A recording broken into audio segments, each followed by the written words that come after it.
ಓಂ ಶ್ರೀ ಗುರು ಬಸವಲಿಂಗಾಯ ನಮಃ. ಬಸವಣ್ಣನೇ ತಾಯಿ, ಬಸವಣ್ಣನೇ ತಂದೆ, ಬಸವಣ್ಣನೇ ಪರಮ ಬಂಧುವೆನಗೆ ವಸುದೀಶ ಕಪಿಲ ಸಿದ್ಧ ಮಲ್ಲಿಕಾರ್ಜುನ ನಿಮ್ಮ ಹೆಸರಿಟ್ಟ ಗುರು ಬಸವಣ್ಣನಯ್ಯ.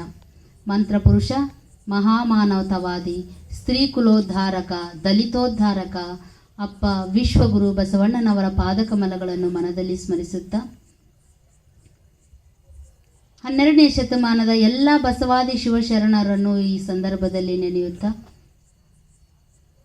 ವಚನ ಪಿತಾಮಹರೆಂದೇ ಹೆಸರಾದ ಡಾಕ್ಟರ್ ಪೋಗು ಹಳಕಟ್ಟಿ ಅವರನ್ನು ಈ ಸಮಯದಲ್ಲಿ ನೆನೆಯುತ್ತಾ ಹಾಗೂ ಕರ್ನಾಟಕದಲ್ಲಿ ಪ್ರಪ್ರಥಮ ಬಾರಿಗೆ ಬಸವ ಜಯಂತಿಯನ್ನು ಆಚರಣೆ ಮಾಡಿದಂತಹ ಕರ್ನಾಟಕದ ಗಾಂಧಿ ಎಂದೇ ಹೆಸರಾದ ಹರ್ಡೇಕರ್ ಮಂಜಪ್ಪನವರನ್ನು ಸಹ ಈ ಸಮಯದಲ್ಲಿ ನೆನೆಯುತ್ತಾ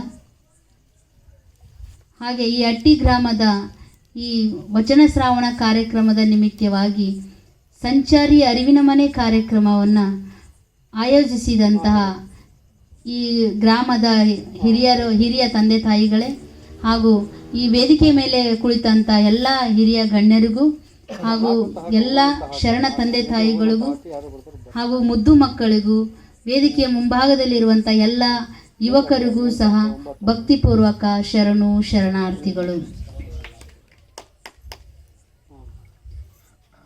ಪ್ರತಿ ವರ್ಷದಂತೆ ಈ ವರ್ಷ ನಾವು ವಚನ ಶ್ರಾವಣ ಕಾರ್ಯಕ್ರಮ ಅಂತ ಮಾಡ್ತಾ ಇದ್ದೀವಿ.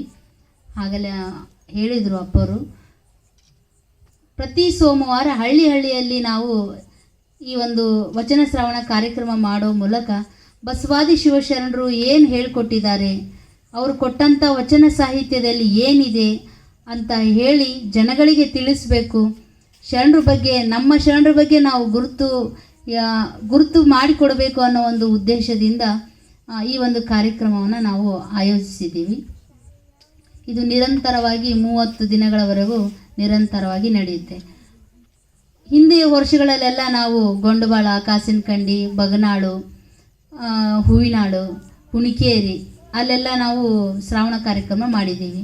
ಇನ್ನು ಹೊಸ ಹಳ್ಳಿಗಳನ್ನು ನೋಡೋಣ ಅಂತ ಯೋಚನೆ ಮಾಡಿದಾಗ ನಮಗೆ ಹಟ್ಟಿ ಗ್ರಾಮದಲ್ಲಿ ಮಾಡಿದರೆ ಚೆನ್ನಾಗಾಗುತ್ತೆ ಅಂತೇಳಿ ನಮ್ಮ ಪರಪ್ಪರು, ಶುಭಸೆಯಪ್ಪರು ಎಲ್ಲರೂ ನಮಗೆ ಈ ಒಂದು ಹಳ್ಳಿಯನ್ನು ಗುರುತು ಮಾಡಿಕೊಟ್ರು. ಅದಕ್ಕೋಸ್ಕರ ಅವ್ರಿಗೂ ನಾನು ಧನ್ಯವಾದಗಳನ್ನು ಹೇಳ್ತೀನಿ. ಶಂಕರಪ್ಪಣ್ಣವ್ರಿಗೂ ಧನ್ಯವಾದಗಳನ್ನು ಹೇಳ್ತೀನಿ. ನಿಮಗೆಲ್ಲ ಇದು ಹೊಸದನಿಸ್ತದೋ ಏನೋ ಗೊತ್ತಿಲ್ಲ, ಯಾಕಂದರೆ ಇಂಥ ಕಾರ್ಯಕ್ರಮಗಳು ಮೊದಲೆಲ್ಲ ಆಗಿದ್ದಾವೇನ್ರಿ ಇಲ್ಲಿ? ಒಂದ್ಸಲ ಹೋದ ವರ್ಷ ಶರಣ ಮೇಳದ ಪ್ರಚಾರಕ್ಕೆ ನಾವು ಇಲ್ಲಿಗೆ ಬಂದಿದ್ವಿ. ಅಲ್ಲಿ ದೇವಸ್ಥಾನದ ಹತ್ರ ಆಗಿತ್ತು ಶರಣ ಮೇಳ ಪ್ರಚಾರ. ಭಾಳ ಜನ ಸೇರಿದ್ರು. ಭಾಳ ಆಸಕ್ತಿ ಇದೆ ಇಲ್ಲಿಯ ಜನಗಳಿಗೆ. ಇರಬೇಕು, ಬರೀ ದುಡಿಯೋದು, ಉಣ್ಣೋದು, ಮಕ್ಕಳನ್ನು ಬೆಳೆಸೋದು ಅಷ್ಟೇ ಅಲ್ಲದೆ ಆಧ್ಯಾತ್ಮ ಅನ್ನೋದು ಪ್ರತಿಯೊಬ್ಬ ವ್ಯಕ್ತಿಗೂ ಬೇಕೇ ಬೇಕು. ಯಾಕಂದರೆ ಒಬ್ಬ ವ್ಯಕ್ತಿ ಮನುಷ್ಯನಾಗಿ ಉಳಿಬೇಕಂದ್ರೆ ಆತನಿಗೆ ಅವಶ್ಯವಾಗಿ ಆಧ್ಯಾತ್ಮ ಬೇಕು. ಯಾಕಂದರೆ ಅವನಲ್ಲಿ ಒಂದು ಉತ್ತೇಜನವನ್ನು ನೀಡೋದಕ್ಕೆ, ಸ್ಫೂರ್ತಿಯನ್ನು ನೀಡೋದಕ್ಕೆ ಒಂದು ದೈವದ ಒಂದು ಶಕ್ತಿ ಬೇಕಾಗುತ್ತೆ. ಆ ನಿಟ್ಟಿನಲ್ಲಿ ನಾವು ಆಲೋಚನೆ ಮಾಡಿದಾಗ ಆಧ್ಯಾತ್ಮ ಒಂದು ಪ್ರತಿ ಮಗುವಿನಿಂದ ಹಿಡಿದು ಸಾಯೋ ಮುದುಕನವರೆಗೂ ಸಹ ಆ ದೈವದ ಒಂದು ಶಕ್ತಿ, ಆ ಒಂದು ಆಧ್ಯಾತ್ಮದ ಒಂದು ಒಲವು ಬೇಕೇ ಬೇಕಾಗುತ್ತೆ. ಆ ನಿಟ್ಟಿನಲ್ಲಿ ಹೇಳೋದಾದರೆ ಬಸವಾದಿ ಶಿವಶರಣರು 12ನೇ ಶತಮಾನದಲ್ಲಿ ಬಹಳಷ್ಟು ವಿಜೃಂಭಣೆಯಿಂದ ಆ ಒಂದು ಶತಮಾನವನ್ನು ಅನುಭವಿಸಿ ಹೋದರು. 12ನೇ ಶತಮಾನದಲ್ಲಿ ನೀವೆಲ್ಲ ಪುಸ್ತಕದಲ್ಲಿ ಕೇಳಿರ್ಬೋದು, ಮಕ್ಕಳು ಬಸವೇಶ್ವರರು ಸಮಾಜ ಸುಧಾರಕರು ಅಂಥೇಳಿ. ಪುಸ್ತಕದಲ್ಲಿ ಕೇವಲ ಸಮಾಜ ಸುಧಾರಕರು ಅಂತ ಅಷ್ಟೇ ನಾವು ಕೇಳ್ತೀವಿ. ಆದರೆ ಬಸವೇಶ್ವರರು ಸಮಾಜ ಸುಧಾರಕರು ಆಗ್ತಾರೆ, ಸಮಾನತೆ ಹರಿಕಾರಕರ ಆಗ್ತಾರೆ, ಸ್ತ್ರೀ ಕುಲೋದ್ಧಾರಕರು ಆಗ್ತಾರೆ. ಅಂದರೆ ಸ್ತ್ರೀಗಳಿಗೆ ಒಂದು ಶಕ್ತಿನ ನೀಡಿದರು. ಸ್ತ್ರೀಯರಿಗೂ ಒಂದು ಗೌರವ ಇದೆ, ಅವರು ಒಂದು ಅವರಲ್ಲಿ ಒಂದು ಆತ್ಮ ಇದೆ, ಅವರು ಒಂದು ಕರುಣೆಯನ್ನು ತೋರಿಸ್ಬೇಕು ಅವ್ರಿಗೂ ಅನ್ನೋದನ್ನು ತಿಳಿಸಿಕೊಟ್ಟವರು ಅಪ್ಪ ಬಸವಣ್ಣನವರು. ಬೇರೆ ಯಾವ ಧರ್ಮಗಳನ್ನು ಕೇಳ್ರಿ, ಪುರುಷರಿಗೆ ಪ್ರಾಧಾನ್ಯತೆ ಕೊಡ್ತಾರೆ. ಆ ಪೂಜೆ ಮಾಡಬೇಕು, ಆ ಧ್ಯಾನ ಮಾಡಬೇಕು, ತಪಸ್ಸು ಮಾಡಬೇಕು, ದೇವರು ಒಲಿಯೋದು ಪುರುಷರಿಗೆ ಮಾತ್ರ ಅಂತಾರೆ. ಆದರೆ ಸ್ತ್ರೀಯನ್ನು ಮಾತ್ರ ಮೂಲೆ ಗುಂಪು ಮಾಡ್ತಾರೆ. ಯಾವುದೇ ಧರ್ಮ ತಗೊಳ್ಳಿ, ಸಿಖ್ ಧರ್ಮ, ಬೌದ್ಧ ಧರ್ಮ, ಮುಸ್ಲಿಂ ಧರ್ಮ, ಜೈನ ಧರ್ಮ, ಹಿಂದೂ ಧರ್ಮ, ಎಲ್ಲ ಧರ್ಮದಲ್ಲಿನೂ ಸ್ತ್ರೀಯರಿಗೆ ಅವರಿಗೆ ಸ್ಥಾನಮಾನ ಕೊಡಲ್ಲ. ಅವ್ರು ಏನಿದ್ರು ಅಡುಗೆ ಮನೆ, ಆ ಒಂದು 4 ಗೋಡೆಗಳ ಮಧ್ಯೆ ಅಡುಗೆ ಬೇಯಿಸಾಕೋದು, ಮಕ್ಕಳನ್ನ ಪಾಲನೆ ಪೋಷಣೆ ಮಾಡೋದು ಅಷ್ಟೇ ಅವ್ರನ್ನ ಸೀಮಿತ. ಯಾಕಂದರೆ ಇವರು ಧರ್ಮಕ್ಕೆ ಯೋಗ್ಯರಲ್ಲ, ಪರಮಾತ್ಮನ ಒಲಿಮೆಗೆ ಇವರು ಯೋಗ್ಯರಲ್ಲ. ಯಾಕಂದರೆ ಇವರು ತಿಂಗಳ ಇವರು ಮುಟ್ಟಾಕ್ತಾರೆ, ಇವರು ಮೈಲಿಗೆ ಇದ್ದಾರೆ ಹೆಣ್ಮಕ್ಳು ಅಂತೇಳಿ ಅವ್ರನ್ನ ಅಲ್ಲೇ ಬಿಟ್ಬಿಟ್ರು. ಆದರೆ ಅಪ್ಪ ಬಸವಣ್ಣವರು ಆ ಕೆಲಸ ಮಾಡಲಿಲ್ಲ. ಅಪ್ಪ ಬಸವಣ್ಣವ್ರು ಏನು ಹೇಳಿದರು, ಆ ಹೆಣ್ಣಲ್ಲೂ ಒಂದು ಆತ್ಮ ಇದೆ, ಅವಳಲ್ಲೂ ಒಂದು ಶಕ್ತಿ ಇದೆ, ಅವಳು ಸಹ ಒಂದು ಪರಮಾತ್ಮನ ಸಾಕ್ಷಾತ್ಕಾರ ಮಾಡ್ಕೋಬೋದು ಅಂಥೇಳಿ ಅಪ್ಪ ಬಸವಣ್ಣವ್ರು ಆಲೋಚನೆ ಮಾಡಿ, ಅವರು ಯಾವಾಗ ಹೆಣ್ಣು ಮಕ್ಕಳ ಬಗ್ಗೆ ಆಲೋಚನೆ ಮಾಡ್ತಾ ಇದ್ರು, ಅವ್ರಿಗೆ ಸ್ಥಾನಮಾನ ಕೊಡಬೇಕು ಅಂತ ಯೋಚನೆ ಮಾಡಿದ್ರು ಅಂದರೆ ನೀವು ಕೇಳಿದ್ರೆ ಆಶ್ಚರ್ಯ ಆಗ್ತೀರಾ. ಅವರು 8ನೇ ವಯಸ್ಸಿನಲ್ಲಿ ಅವರು ಹೆಣ್ಮಕ್ಳ ಬಗ್ಗೆ ಗೌರವ, ಅವರಿಗೆ ಸ್ಥಾನಮಾನ ಕೊಡೋದ್ರ ಬಗ್ಗೆ ಹೋರಾಟ ಮಾಡಿದವರು. 8ನೇ ವಯಸ್ಸಿನಲ್ಲಿ ನಮ್ಮ ಮಕ್ಕಳಿಗೆ ಸರಿಯಾಗಿ ಬಟ್ಟೆ ಹಾಕ್ಕೊಳಕ್ಕೆ ಬರಲ್ಲ, ತಲೆ ಬಾಚ್ಕೊಳಕ್ಕೆ ಬರಲ್ಲ. ಅಂಥದ್ದು 8ನೇ ವರ್ಷದಲ್ಲಿಯೇ ಅವಳ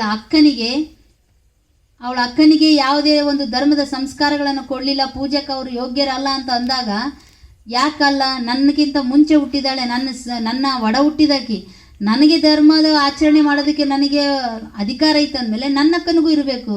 ಇಂಥ ಅಧಿಕಾರ ಕೊಳ್ಳಲಾರ್ದಂಥ ಧರ್ಮನ ನಾನು ಒಲ್ಲೆ ಅಂತ ತ್ಯಜಿಸಿ 8ನೇ ವರ್ಷದಲ್ಲಿ ಮನೆ ಬಿಟ್ಟು ಹೊರಗೆ ಬರ್ತಾರೆ, ಕೂಡಲ ಸಂಗಮಕ್ಕೆ ಬರ್ತಾರೆ ಬಸವಣ್ಣವರು. ಇವತ್ತಿನ ದಿನದಲ್ಲಿ ಮಹಿಳೆಯರು ಅತ್ಯವಶ್ಯವಾಗಿ ಅಪ್ಪ ಬಸವಣ್ಣನನ್ನ ಕುಂತ್ರು ನಿಂತರು ಮಲಗಿದ್ರು ನೆನೆಬೇಕಾಗಿರೋದು ವಿಶ್ವಗುರು ಅಪ್ಪ ಬಸವಣ್ಣವ್ರನ್ನ. ಯಾಕಂದರೆ ಯಾವ ಧರ್ಮದಲ್ಲಿಯೂ ಸಹ ಮಹಿಳೆಯರಿಗೆ ಸಿಗದೇ ಇರುವಂಥ ಸೌಲಭ್ಯವನ್ನು ನಮ್ಮ ಲಿಂಗಾಯತ ಧರ್ಮದ ಒಂದು ಮಹಿಳೆಯರಿಗೆ ಕೊಟ್ಟಿದ್ದಾರೆ. ಲಿಂಗಾಯತರು ನೋಡ್ರಿ, ಎಲ್ಲರೂ ನಮ್ಮ ಮನೆಯಲ್ಲಿ ಪ್ರತಿಯೊಬ್ಬರು ಹೆಣ್ಮಕ್ಳಿಗೂ ಪೂಜೆ ಮಾಡೋಕ್ಕೆ ಅವಕಾಶ ಐತಿ. ಯಾಕಂದರೆ ಹಿಂದಿನಿಂದ ಅದನ್ನು 12ನೇ ಶತಮಾನದಿಂದ ನಮಗೆ ದಾರಿ ತೋರಿಸ್ಕೊಟ್ಟಿದ್ದಾರೆ ಅಪ್ಪ ಬಸವಣ್ಣವರು.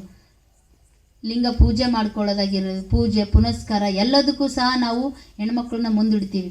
ಆದರೆ ಬೇರೆ ಧರ್ಮದಲ್ಲಿ ಅದನ್ನು ಮಾಡಲ್ಲ. ಯಾಕಂದ್ರೆ ಅವರು ಹೆಣ್ಮಕ್ಳಿಗೆ ಮೋಕ್ಷನೇ ಇಲ್ಲ, ಅವ್ರು ಬರೀ ಹುಟ್ಟೋದು ಸಾಯೋದು ಅಷ್ಟೇ, ಅವ್ರದ್ದು ಕೆಲಸ ದೇವರಿಗೆ ಬೇಕಾಗೇ ಇಲ್ಲ ಅಂತ ಹೇಳಿ ಬೇರೆ ಧರ್ಮ ಹೇಳುತ್ತೆ.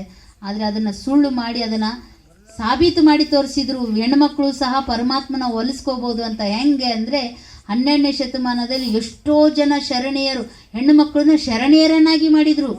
ಅವರು ಶಾಲೆ ಕಲ್ತಿಲ್ಲ, ಅವರಿಗೆ ಮೊದಲು ಶಾಲೆ ಕಳಿಸಿದರು, ಪಾಠ ಒಂದು ಓದೋದು ಬರೆಯೋದು ಕಲಿಸಿಕೊಟ್ಟು ಅಪ್ಪ ಬಸವಣ್ಣವರು ಹೆಣ್ಮಕ್ಳಿಗೆ ಮೊದಲು ಅಕ್ಷರ ಜ್ಞಾನವನ್ನು ಕೊಟ್ಟರು. ಯಾವ ರೀತಿ ಜೀವನ ನಡೆಸಬೇಕು, ನಮ್ಮ ನಡೆ ಹೆಂಗಿರಬೇಕು, ನಮ್ಮ ನುಡಿ ಹೆಂಗಿರಬೇಕು, ನಾವು ಸಮಾಜದಲ್ಲಿ ಜನಗಳ ಜೊತೆಗೆ ಹೇಗೆ ಮಾತಾಡಬೇಕು ಅನ್ನೋದನ್ನು ಅಪ್ಪ ಬಸವಣ್ಣವರು 12ನೇ ಶತಮಾನದಲ್ಲಿ ಒಂದು ಪಾಠವನ್ನು ಮಾಡಿದಾಗ ಇವತ್ತು ನೋಡಿ ಆ ಒಂದು 36 ಶರಣಿಯರ ವಚನಗಳು ನಮಗೆ ಸಿಗ್ತವೆ. 36 ಶರಣಿಯರು ವಚನಗಳು ಹೆಂಗೆ ಬರೆದಿದ್ದಾರೆ ಅಂದರೆ ಸಾವಿರ ವಚನಗಳನ್ನು ಬರೆದಿದ್ದಾರೆ. ಎಂಥವ್ರು ಅಂದರೆ ಅವರು ರಾತ್ರಿ ಶಾಲೆ ಕಲ್ತವ್ರು, PhD ಮಾಡಿದವರಲ್ಲ, ಡಿಗ್ರಿ ಓದ್ದವರಲ್ಲ, ದೊಡ್ಡ ಹೈಸ್ಕೂಲು ಕಾಲೇಜಲ್ಲಿ ಕಲ್ತವ್ರಲ್ಲ, ಫಾರಿನ್ಗೆ ಹೋಗಿ ಓದಿ ಬಂದವರಲ್ಲ, ರಾತ್ರಿ ಶಾಲೆ ಕಲ್ತವ್ರು. ಇವತ್ತು ಅವ್ರು ಬರೆದಂಥ ವಚನಗಳನ್ನು ಒಂದೊಂದು ವಚನದ ಮೇಲೆ PhD ಮಾಡ್ತಾ ಇದ್ದಾರೆ ರೀ. ಒಂದು ವಚನ ಬರೀ ಒಂದೇ ಒಂದು ವಚನದ ಮೇಲೆ PhD ಮಾಡ್ತಾರೆ. ಅಂದರೆ ಅಷ್ಟೊಂದು ಅರ್ಥಗರ್ಭಿತವಾಗಿ 12ನೇ ಶತಮಾನದಲ್ಲಿ ಇಲ್ಲಿ 900,000 ವರ್ಷಗಳಾದ್ರೂ ಒಂದೊಂದು ವಚನದ ಒಂದು ಅಲ್ಲಿ ಬಳಸಿದಿರುವಂಥ ಅಕ್ಷರಗಳು ಶಬ್ದಗಳು ಇದಾವಲ್ಲ, ಸಾವಿರಾರು ಅರ್ಥಗಳನ್ನು ಕೊಡುವಂತಹ ವಚನಗಳನ್ನು ಅವರು ಆ ಒಂದು ವಚನಗಳಲ್ಲಿ ತುಂಬಿಕೊಟ್ಟಿದ್ದಾರೆ. ಯಾಕಂದರೆ ಅವರು ಕವನಗಳೆಲ್ಲ ಅವರು ರಚನೆ ಮಾಡಿರೋದು. ವಚನ ಸಾಹಿತ್ಯ ಒಂದು ಕವನ ಅಲ್ಲ, ಯಾವುದೋ ಒಂದು ಪುರಾಣ ಅಲ್ಲ, ಪುರಾಣ ಅಲ್ಲ, ಯಾವುದೋ ಒಂದು ಊಹೆ ಮಾಡಿ ಕಲ್ಪನೆ ಮಾಡಿ ಬರೆದಂಥ ವಚನಗಳಲ್ಲ. ವಚನ ಸಾಹಿತ್ಯ ಏನಂದ್ರೆ ಅನುಭವ ಮಾಡಿದ್ದು. ಅಂದರೆ ಈಗ ನಾನು ಜೀವನ ಮಾಡ್ತಾ ಇದ್ದೀನಿ, ನನಗೆ ಅನುಭವಕ್ಕೆ ಬಂದಿದ್ದನ್ನೇ ಅವರು ವಚನ ಬರೆದ್ರು. ಆ ಪರಮಾತ್ಮನ ಸಾಕ್ಷಾತ್ಕಾರ ಯಾವ ರೀತಿ ಮಾಡಿಕೊಂಡ್ರು, ಆವಾಗ ಸಾಕ್ಷಾತ್ಕಾರ ಮಾಡ್ಕೋಬೇಕಾದಾಗ ಅವ್ರು ಏನೇನೋ ಅನುಭವಿಸಿದ್ರು, ಯಾವ ರೀತಿ ಅವರು ಸಾಕ್ಷಾತ್ಕಾರ ಮಾಡಿಕೊಂಡ್ರು ಅನ್ನೋದನ್ನು ಸಹ ಅವರು ವಚನ ಸಾಹಿತ್ಯದಲ್ಲಿ ಬರೆದು ಕೊಟ್ಟಿದ್ದಾರೆ. ಅಂಥ ವಚನಗಳನ್ನು ನಾವು ಪ್ರತಿನಿತ್ಯ ಪಠಣ ಮಾಡುವಂಥ ಕೆಲಸ ಆಗಬೇಕಾಗಿದೆ. ಯಾಕೆಂದರೆ ಅದಕ್ಕೆ ಹೇಳಿದ್ದು ನಾನು, ಮಹಿಳೆಯರು ಮೊದಲು ಬಸವಣ್ಣನವ್ರನ್ನ ನೆನೀಬೇಕು, ಅವರ ವಚನಗಳನ್ನು ಓದಬೇಕು ಅನ್ನೋದು ಇದಕ್ಕೆ. ಯಾಕಂದರೆ ಯಾರು ಮಾಡದೇ ಇರುವಂಥ ಕೆಲಸವನ್ನು ಅಪ್ಪ ಬಸವಣ್ಣವರು ನಮಗೆ ಹೆಣ್ಮಕ್ಳಿಗೋಸ್ಕರ ಮಾಡಿಕೊಟ್ಟಿದ್ದಾರೆ. ಅಂಥ ಒಂದು ಮಹಾತ್ಮನನ್ನು ನಾವು ಮರೆತರೆ ಅದು ನಾವು ಅವರಿಗೆ ಮಾಡೋ ಒಂದು ಅವಮಾನ ಅಂತಲೇ ಹೇಳ್ಬೋದು. ಹಾಗಾಗಿ ಇಲ್ಲಿ ಸಹ ವಚನಗಳನ್ನು ಮಕ್ಕಳಿಗೂ ಸಹ ಹೇಳೋದ್ರ ಮೂಲಕ, ಕಲಿಸೋದ್ರ ಮೂಲಕ ಆ ವಚನಗಳು ಏನಿದಾವೆ ಅನ್ನೋದನ್ನು ತಿಳಿಯುವ ಒಂದು ಪ್ರಯತ್ನವನ್ನು ತಾವೆಲ್ಲರೂ ಮಾಡಬೇಕಂತ ಕೇಳ್ಕೊಳ್ತಾ ಇದ್ದೀನಿ. ನಾವು ವಚನ ಶ್ರಾವಣ ಕಾರ್ಯಕ್ರಮದಲ್ಲಿ ಪ್ರತಿದಿನ ಒಂದೊಂದು ವಿಷಯದ ಬಗ್ಗೆ ಮಾತುಗಳನ್ನು ಆಡ್ತಾ ಇದ್ದೀವಿ. ಸೃಷ್ಟಿ ಹೇಗಾಯಿತು, ಸೃಷ್ಟಿ ಆಗೋಕ್ಕಿಂತ ಮುಂಚೆ ಏನಿತ್ತು, ಸೃಷ್ಟಿ ಹೆಂಗಾಯಿತು, ಈ ಭೂಮಿ ಗ್ರಹ ನಕ್ಷತ್ರಗಳು ಇವೆಲ್ಲ ಹೆಂಗಾದವು, ಜೀವಿಗಳು ಹೆಂಗಾದವು, ಈ ಕಲ್ಲು ಮಣ್ಣು ಇವೆಲ್ಲ ಹೆಂಗಾದವು, ಗಿಡ ಮರ ಹೆಂಗಾದವು, ಪಶು ಪ್ರಾಣಿಗಳು ಪಕ್ಷಿಗಳು ಹೆಂಗಾದವು ಅನ್ನೋದು ಇವುಗಳ ಬಗ್ಗೆ 12ನೇ ಶತಮಾನದಲ್ಲೇ ನಮ್ಮ ಶರಣರು ವಚನಗಳೇ ಬರೆದು ಕೊಟ್ಟಿದ್ದಾರೆ. ಅವಾಗ ಯಾರು ಸೈಂಟಿಸ್ಟ್ ಇರಲಿಲ್ಲ ರೀ, ಈಗೆಲ್ಲ ಸೈಂಟಿಸ್ಟ್ ಕಂಡುಹಿಡಿದಿದ್ದಾರೆ. 12ನೇ ಶತಮಾನದಲ್ಲೇ ನಮ್ಮ ಶರಣರು ವಚನಗಳಲ್ಲಿ ಬರೆದು ಕೊಟ್ಟಿದ್ದಾರೆ. ಸೃಷ್ಟಿ ಹೆಂಗಾಯಿತು, ಸೃಷ್ಟಿಯ ಉಗಮ ಹೆಂಗಾಯಿತು, ಈ ಮನುಷ್ಯನ ರಚನೆ ಹೆಂಗೆ ಮಾಡಿದ ಭಗವಂತ, ಮನುಷ್ಯನ ಈ ಒಂದು ದೇಹ ರಚನೆ ಹೆಂಗಾಯಿತು ಅನ್ನೋದನ್ನು ವಚನ ಸಾಹಿತ್ಯದಲ್ಲಿ ಇಂಚಿಂಚು ಬರೆದಿದ್ದಾರೆ. ಅವುಗಳನ್ನು ಅಧ್ಯಯನ ಮಾಡ್ತಾ ಹೋದಾಗೆಲ್ಲ ನಮಗೆ ಅದ್ರ ಬಗ್ಗೆ ಅರಿವಾಗುತ್ತೆ. ಹಾಗೆ ಇನ್ನೂ ಒಂದು ವಿಚಾರ ಏನಂದರೆ, ಈ ಒಂದು ಲಿಂಗಾಯತ ಧರ್ಮದಲ್ಲಿ ಒಂದು ಸಿದ್ಧಾಂತಗಳಿದ್ದಾವೆ. ಏನು ಸಿದ್ಧಾಂತ ಇದ್ದಾವೆ, ನಾವು ಅವಶ್ಯವಾಗಿ ನಾವು ಪಾಲನೆ ಮಾಡಬೇಕಾಗೈತಿ. ನೀವೆಲ್ಲರೂ ಹಚ್ತೀರಾ, ವಿಭೂತಿ ಹಚ್ತೀರಿ, ಎಲ್ಲರೂ ಹಣ್ಣಿ ಮೇಲೆ ವಿಭೂತಿ ಹಚ್ತಾರೆ. ಯಾಕೆ ಹಚ್ತೀರಿ, ಯಾಕೆ ಹಚ್ತೀರಿ ವಿಭೂತಿನ ಹೇಳ್ತೀರಾ ಯಾರಾದ್ರೂ?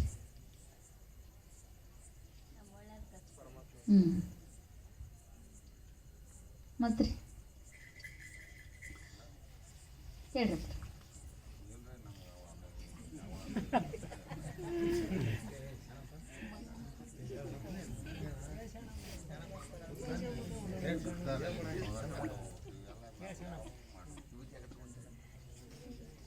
ಈ ವಿಭೂತಿಯನ್ನು ನಮಗೆ ಕಲಿಸ್ಕೊಟ್ಟವ್ರೆ ಎಲ್ಲ ಬಸವಾದಿ ಶಿವಶರಣರು. ಅಷ್ಟಾವರಣ ಅಂತ ಬರುತ್ತೆ, ಒಂದು ಸಿದ್ಧಾಂತ ಬರುತ್ತೆ. ಅಷ್ಟಾವರಣ ಅಂದರೆ 8 ಆವರಣಗಳು. ಇವು ಲಿಂಗಾಯತರಿಗೆ ಒಂದು ಕವಚ ಇದ್ದಂಗೆ. ನೀವೆಲ್ಲ ಕೇಳಿದಿರಿ, ಕರ್ಣನಿಗೆ ಸೂರ್ಯನಿಂದ ಕವಚ ಬಂದಿತ್ತು ಅಂತೇಳಿ. ಅದು ಏನು ತೊಗೊಂಡು ಹೊಡೆದ್ರು ಆ ಕವಚ ಇತ್ತಂದ್ರೆ ಅದು ಏನು ನಾಡ್ತಿರ್ಲಿಲ್ಲ, ಪೆಟ್ಟಾಗ್ತಿರ್ಲಿಲ್ಲ ಅಂತೆ. ಹಾಗೆ ಲಿಂಗಾಯತರಿಗೆ ಒಂದು ಕವಚ ಕೊಟ್ಟರು ಬಸವಣ್ಣವರು. ಅಷ್ಟಾವರಣ ಅಂತ ಒಂದು ಕವಚ ಕೊಟ್ಟರು. ಪಂಚಾಚಾರ ಅಂತ ಒಂದು ಜೀವನ ಕ್ರಮ ಹೇಳಿಕೊಟ್ರು. ಹೆಂಗೆ ನಡಿಬೇಕು, ನಾವು ಹೆಂಗೆ ಮಾತಾಡಬೇಕು, ಹೆಂಗೆ ನಡೆಸ್ಬೇಕಂತೇಳಿ. ಇನ್ನು ಶಟಸ್ಥಲ ಅಂಥೇಳಿ ಮೆಟ್ಟಲುಗಳು. ಏನಂದರೆ ನಾವು ಮನುಷ್ಯ ಪರಮಾತ್ಮನ ಯಾವ ರೀತಿ ನಾವು ಆತನ ಜೊತೆಗೆ ನಾವು ಸಂಪರ್ಕ ಮಾಡಬೇಕು, ಪರಮಾತ್ಮನ ನಾವು ದರ್ಶನ ತಗೋಬೇಕಂತೇಳಿ ಒಂದೊಂದು ಹಂತಗಳನ್ನು ಹೇಳಿದರು. 6 ಹಂತಗಳು. ಷಟ್ ಸ್ಥಳ ಅಂದರೆ 6 ಹಂತಗಳು. ಈ 3 ಅಷ್ಟಾವರಣ, ಪಂಚಾಚಾರ, ಶಟಸ್ಥಲ ಲಿಂಗಾಯತ ಧರ್ಮದ ರಕ್ಷಾ ಕವಚಗಳಿವು. ಆ ಅಷ್ಟಾವರಣದಲ್ಲಿ ನಾನು 8 ಆವರಣಗಳು ಅಂದೆ. ಅದರಲ್ಲಿ ಏನು ಬರುತ್ತೆ? ಗುರು, ಲಿಂಗ, ಜಂಗಮ, ವಿಭೂತಿ, ರುದ್ರಾಕ್ಷಿ, ಮಂತ್ರ, ಪ್ರಸಾದ, ಪಾದೋದಕ. ಇವೆಲ್ಲವೂ ನಿತ್ಯ ನೀವು ಬಳಸ್ತೀರಿ. ಅದರ ಶಬ್ದ ಇವತ್ತು ಕೇಳ್ತಿದ್ದೀರೇನೋ ಅಂತ ಅನಿಸುತ್ತೆ. ಗುರು ಅಂದರೆ ಗೊತ್ತು ನಿಮಗೆ, ಲಿಂಗ ಅಂದರೆ ಗೊತ್ತು, ಜಂಗಮ ಅಂದರೆ ಗೊತ್ತು. ಗುರು ಅಂದರೆ ಯಾರು?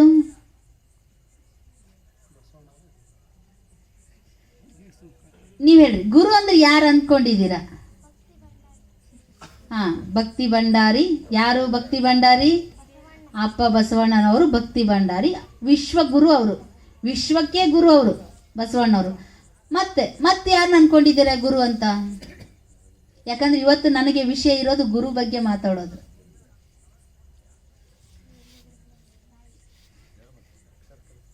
ಯಾರು ಗುರು? ಯಾರು? ಶಿಕ್ಷಕರು ನಮಗೆ ಗುರು. ಯಾಕಂದ್ರೆ ನಮಗೆ ಜ್ಞಾನ ಕೊಡ್ತಾರೆ, ಅವರು ಗುರು. ತಾಯಿ ನಮಗೆ ಮೊದಲನೇ ಗುರು. ಯಾಕಂದ್ರೆ ಹುಟ್ಟಿದ ತಕ್ಷಣ ಮಗುಗೆ ಹೇಳ್ಕೊಡೋದೇ ತಾಯಿ, ಮೊದಲ ಗುರು ತಾಯಿ. ಆನಂತರ ಶಿಕ್ಷಕರು ನಮಗೆ ಗುರು ಆಗ್ತಾರೆ.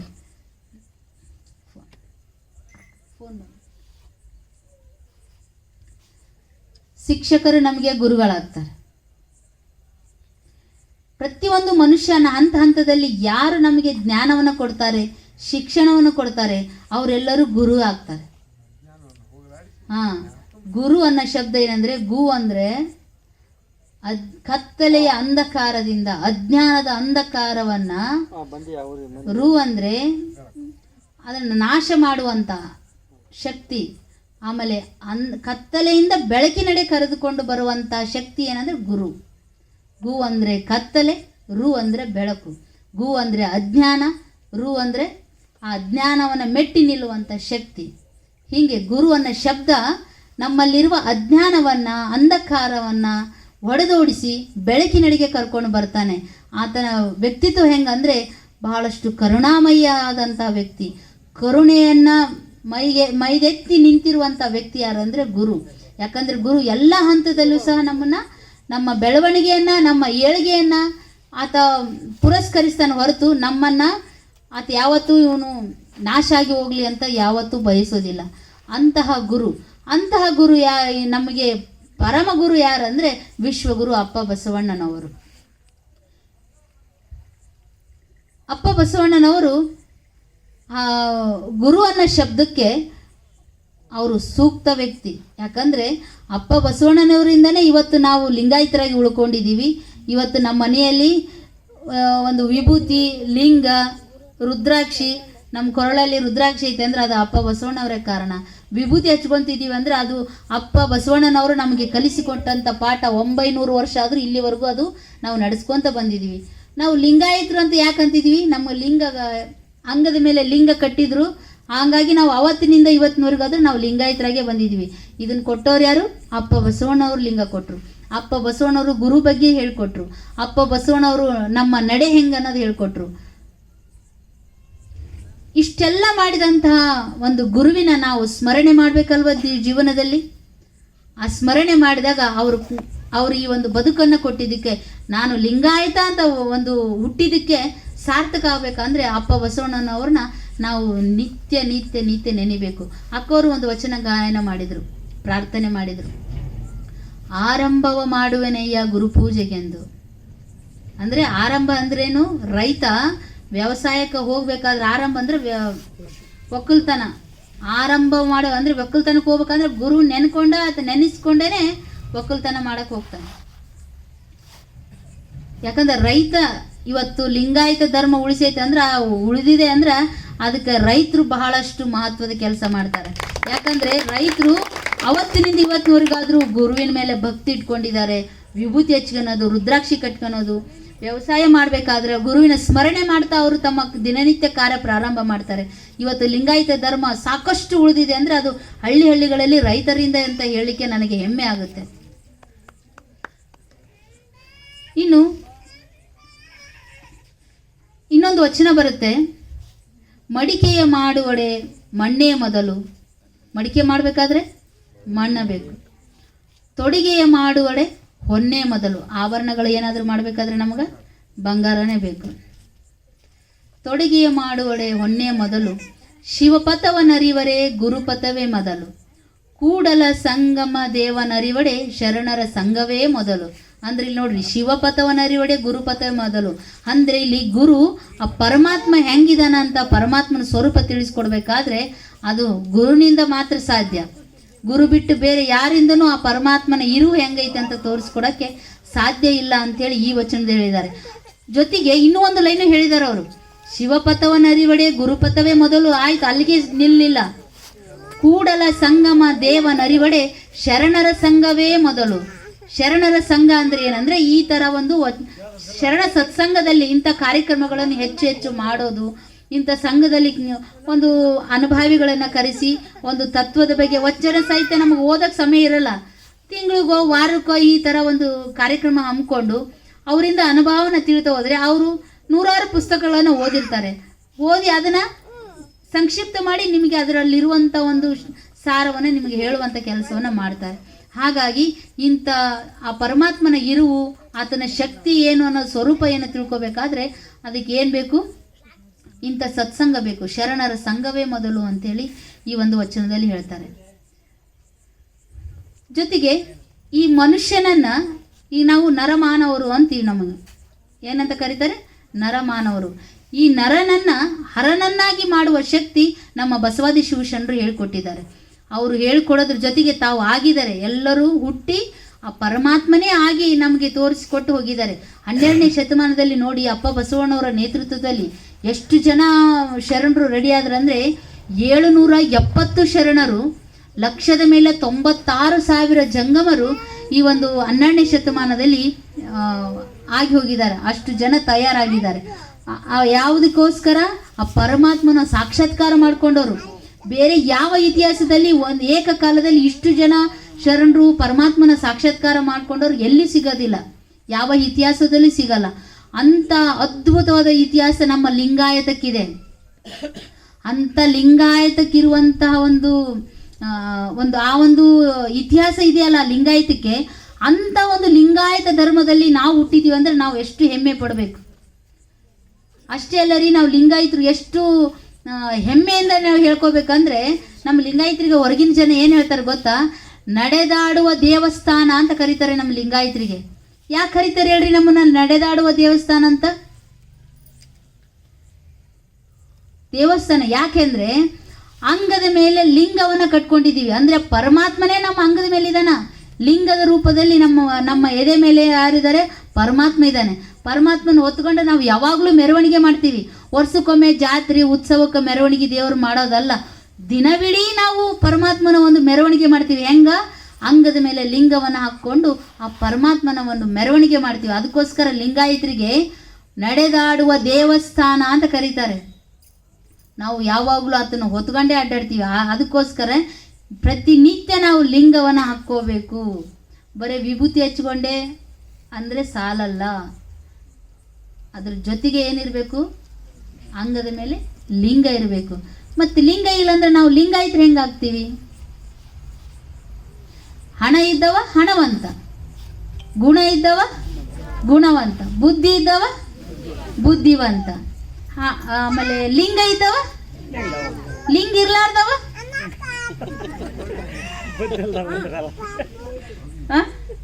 ಲಿಂಗ ಇರ್ಲಾರ್ದವ ಅವ ಭಕ್ತ ಅಲ್ಲ, ಅವ ಭವಿ. ಅವ್ ಯಾವುದಕ್ಕೂ ದೇವ್ರ ಒಲಿಮೆ ಹೆಂಗಾಕತಿ? ಯಾಕಂದ್ರ ಲಿಂಗ ಐತೆ ಅಂತ ಲಿಂಗವಂತ ಆಗಿ ಹುಟ್ಟ್ಯಾನ ಆತ. ಲಿಂಗಾಯತ ಧರ್ಮದಾಗ ಹುಟ್ಟ್ಯಾನ, ಲಿಂಗಾಯತರ ಮನ್ಯಾಗ ಹುಟ್ಟ್ಯಾನ ಅಂದಮೇಲೆ ಲಿಂಗ ಇರ್ಲೇಬೇಕಲ್ಲ. ಲಿಂಗ ಇದ್ರೆ ಲಿಂಗವಂತ ಆಗ್ತಾನೆ. ಲಿಂಗ ಹಾಕ್ಕೊಂಡ್ರೆ ಆ ಪರಮಾತ್ಮ ನನ್ನ ಯಾವಾಗಲೂ ಎದಿ ಮೇಲೆ ಕಟ್ಕೊಂಡು ನನ್ನ ಮೆರೆಸ್ತಾನ ಆತ ನಾನು ಕಾಯ್ಕೊಂಬರ್ಬೇಕಪ್ಪ ಆತನ ಅಂತಾನ. ಹಣೆ ಮೇಲೆ ವಿಭೂತಿ ಹಚ್ಕೊಂಡನ. ನಮ್ಮ ಲಿಂಗಾಯತರ ಲಾಂಛನ ಅದು ಕವಚ ಅಂತ ಹೇಳಿದೆ ನಾನು ನಿಮಗೆ. ಕರ್ಣಗೆ ಹೆಂಗೆ ಕವಚ ಇರ್ತಂಗೆ ಕವಚ ಅಂದೆ. ಹಂಗ ವಿಭೂತಿ ಅನ್ನೋದು ಒಂದು ಕವಚ. ಆ ವಿಭೂತಿಯಿಂದ ಯಾವ ದುಷ್ಟಶಕ್ತಿಗಳು ನಮ್ಮ ಹತ್ರ ಬರಲ್ಲ. ಯಾರಾದ್ರೂ ನಮ್ಮನ್ನು ದಾರಿ ಕೆಡಿಸ್ಬೇಕಂದ್ರೂ ಆಗಲ್ಲ. ಯಾಕಂದ್ರೆ ಯಾವಾಗಲೂ ಹಣೆ ಮೇಲೆ ವಿಭೂತಿ ಹಚ್ಕೊಂಡ್ರ ನಮ್ಮನ್ನು ದಾರಿ ತಪ್ಪಿಸ್ಬೇಕು, ಇವನ್ನ ಹಾಳು ಮಾಡ್ಬೇಕಂತ ಆಲೋಚನೆ ಮಾಡೋರು ನಮ್ಮ ಹತ್ರ ಬಂದ ತಕ್ಷಣ ಅದು ಬದಲಿನ ಆಗ್ಬಿಡುತ್ತೆ. ಮನಸ್ಸು ಅವ್ರು ಚೇಂಜ್ ಮಾಡಿಬಿಡುತ್ತೆ. ಯಾವುದು? ನಾವು ಹಣೆ ಮೇಲೆ ಧರಿಸುವಂಥ ವಿಭೂತಿ ಅದನ್ನು ಚೇಂಜ್ ಮಾಡುತ್ತೆ. ಬರೀ ವಿಭೂತಿಗೆ ಅಷ್ಟು ಶಕ್ತಿ ಇರಬೇಕಾದ್ರೆ ಇನ್ನು ಲಿಂಗಕ್ಕೆ ಎಷ್ಟು ಶಕ್ತಿ ಇರಬೇಕು? ಆ ಶಕ್ತಿ ಏನು ಅನ್ನೋದು ನಾವು ಒಂದ್ಸಲ ನೋಡಬೇಕಲ್ಲ. ಅದನ್ನ ನೋಡ್ಬೇಕಂದ್ರೆ ನಾವು ಲಿಂಗ ಹಾಕೋಬೇಕು. ಒಂದೇ ಕಳಕಳಿಯಿಂದ ನಾವು ಈ ಒಂದು ಕಾರ್ಯಕ್ರಮವನ್ನು ಮಾಡ್ತಾ ಇರೋದು. ಲಿಂಗಾಯತರಲ್ಲಿ ಇದೇ ಹಳ್ಳಿ ಒಳಗಿದೆ, ಆದ್ರೆ ಭಾಳ ಈಗಿನ ಜನ್ರೇಷನ್ ಮಕ್ಕಳಿಗೆ ಒಂದು ಲಿಂಗದ ಬಗ್ಗೆ ಗೊತ್ತಿಲ್ಲ. ಅಯ್ಯೋ ಲಿಂಗ ಏನಕ್ಕದ ಸ್ಟೈಲ್ ಮಾಡೋಕ್ಕಾದ ಅನುಕೂಲ ಆಗಲ್ಲ ಅಂತ ಲಿಂಗ ತೊಂದ್ರಾಕತಿ. ಅದಕ್ಕೆ ಅಂಥ ಮನೋಭಾವಗಳು ನಮಗೆ ಬೇಡ. ಲಿಂಗವನ್ನು ಯಾಕಂದರೆ ನಮಗೆ ಗುರುಗಳು ಊರಿಗೆ ಬಂದಾಗೊಮ್ಮೆ ಲಿಂಗದ ಬಗ್ಗೆ ನಮಗೆ ಹೇಳ್ತಾ ಹೋದರೆ ನಮ್ಮ ಮಕ್ಕಳಿಗೆ ಒಂದಿಷ್ಟೆಲ್ಲ ಗೊತ್ತಾಕಿತ್ತು. ಅದಕ್ಕೋಸ್ಕರ ಹೇಳಿದ್ದು, ಕೂಡಲ ಸಂಗಮ ದೇವನರಿವಳೆ ಶರಣರ ಸಂಘವೇ ಮೊದಲು. ಇಂಥ ಸತ್ಸಂಗದಲ್ಲಿ ನಾವು ಹಿರಿಯರೆಲ್ಲ ಪಾಲ್ಗೊಂಡಾಗ ಅವಾಗ ಅವರಿಗೆ ಹೌದಲ್ಲ ಇದಕ್ಕಿಷ್ಟು ಮಹತ್ವ ಐತಲ್ಲ ಅಂತ ಗೊತ್ತಾಗುತ್ತೆ. ಅದು ಮಕ್ಕಳು ತಪ್ಪಲ್ಲ, ನಮ್ಮ ಹಿರಿಯರದೇ ತಪ್ಪದು. ಮಕ್ಕಳಿಗೆ ನಾವು ಅನ್ನೋದ್ರಿಂದ ಅದು ಸರಿ ಹೋಗಲ್ಲ. ಯಾಕಂದ್ರೆ ಇಂಥ ಸತ್ಸಂಗಗಳನ್ನು ಮಾಡಬೇಕು. ನಮ್ಮ ಲಿಂಗಾಯತರಿಗೆ ಯಾರು ಹೇಳ್ಕೊಡ್ತಾರ್ರಿ? ಯಾರು ಹೇಳ್ಕೊಡಲ್ಲ. ನಮ್ಮ ಲಿಂಗಾಯತರಿಗೆ ನಮ್ಮ ಮಕ್ಕಳಿಗೆ ನಾವು ಹೆಂಗೆ ಹೇಳ್ತೀವಿ ಹಂಗೆ ನಮ್ಮ ಲಿಂಗಾಯತರ ಜನಕ್ಕೆ ನಮ್ಮ ಲಿಂಗಾಯತರೇ ಹೇಳಬೇಕಲ್ಲ. ಅದಕ್ಕೆ ಆ ಒಂದು ನಿಟ್ಟಿನಲ್ಲಿ ನೀವೆಲ್ಲರೂ ಆಲೋಚನೆ ಮಾಡಿ ಒಂದು ಲಿಂಗವನ್ನು ಧರಿಸೋದಾಗಿರಲಿ, ಇಂಥ ಸತ್ಸಂಗಗಳನ್ನು ಆವಾಗವಾಗ ಮಾಡ್ತಾ ಇರೋದ್ರಿಂದ ನೋಡಿ ಈ ಸತ್ಸಂಗದಲ್ಲಿ ಏನು ಹೊರೆ ಇಲ್ಲ. ಇವತ್ತು ಅಪ್ಪರು ಪ್ರಸಾದ ಮಾಡಿಸಿದಾರೆ, ಪ್ರಸಾದ ಮಾಡಿಸೋದು ಬೇಕಾಗಿಲ್ಲ. ಕಲ್ಸಕ್ರಿ ಅಂತಾರೆ, ಕಲ್ಸಕ್ರಿ ಪುಟಾಣಿ ಇಂಥವು ಕೊಟ್ಟರೆ ಸಾಕು, ನಾವು ಅದನ್ನೇ ಪ್ರಸಾದ ಅಂತ ತೊಗೊಂಡೋಗ್ತೀವಿ. ಇದೆಲ್ಲ ನಮಗೆ ಖರ್ಚು. ಈ ಒಂದು ಲಿಂಗಾಯತ ಧರ್ಮ ಬಸವಾದಿ ಶರಣರು ವಚನ ಸಾಹಿತ್ಯ ಹೇಳೋದಂದರೆ ಇದು ಖರ್ಚಿಲ್ಲದೆ ಮಾಡೋದಿದು, ಯಾರಿಗೂ ಹೊರೆ ಆಗಬಾರ್ದಿದು. ಹೊರೆ ಆಗ್ಲಾರ್ದಂಗೆ ಇದು ಒಂದು ಪ್ರಚಾರ ಮಾಡುವಂತಹ ಒಂದು ಕಾರ್ಯ, ಇದು ಲಿಂಗಾಯತ ಒಂದು ಧರ್ಮದ ಒಂದು ಕಾರ್ಯ, ವಚನ ಸಾಹಿತ್ಯವನ್ನು ಮನೆ ಮನೆಗೂ ಮುಟ್ಟಿಸುವಂಥ ಕಾರ್ಯ ಈ ಒಂದು ವಚನ ಶ್ರವಣ ಕಾರ್ಯಕ್ರಮದ ಒಂದು ಉದ್ದೇಶ. ಇನ್ನು ಗುರುವಿನ ಬಗ್ಗೆ ಒಬ್ಬರು ಪ್ರಶ್ನೆ ಮಾಡ್ತಾರೆ. ಒಬ್ಬ ಋಷಿಮುನಿ ಪರಮಾತ್ಮನ ಹತ್ರ ಹೋಗ್ತಾನೆ. ಪರಮಾತ್ಮನ ಹತ್ರ ಹೋಗಿ ಕೇಳ್ತಾನೆ, ಗುರು ದರ್ಶನದಿಂದ ನಮ್ಗೆ ಏನು ಫಲ ಸಿಗುತ್ತಾ ಅಂತ ಕೇಳ್ತಾನೆ. ಗುರು ದರ್ಶನದಿಂದ, ಗುರುವಿನ ದರ್ಶನದಿಂದ, ಗುರುವಿನ ಆಮೇಲೆ ಮಹಾತ್ಮರ ದರ್ಶನದಿಂದ ನಮ್ಗೇನು ಫಲ ಸಿಗುತ್ತಾ, ನಾವು ಯಾಕೆ ಗುರು ಹತ್ರ ಹೋಗ್ಬೇಕು, ಅದರಿಂದ ನಮ್ಗೇನು ಲಾಭ ಅಂತ ಕೇಳ್ತಾನೆ.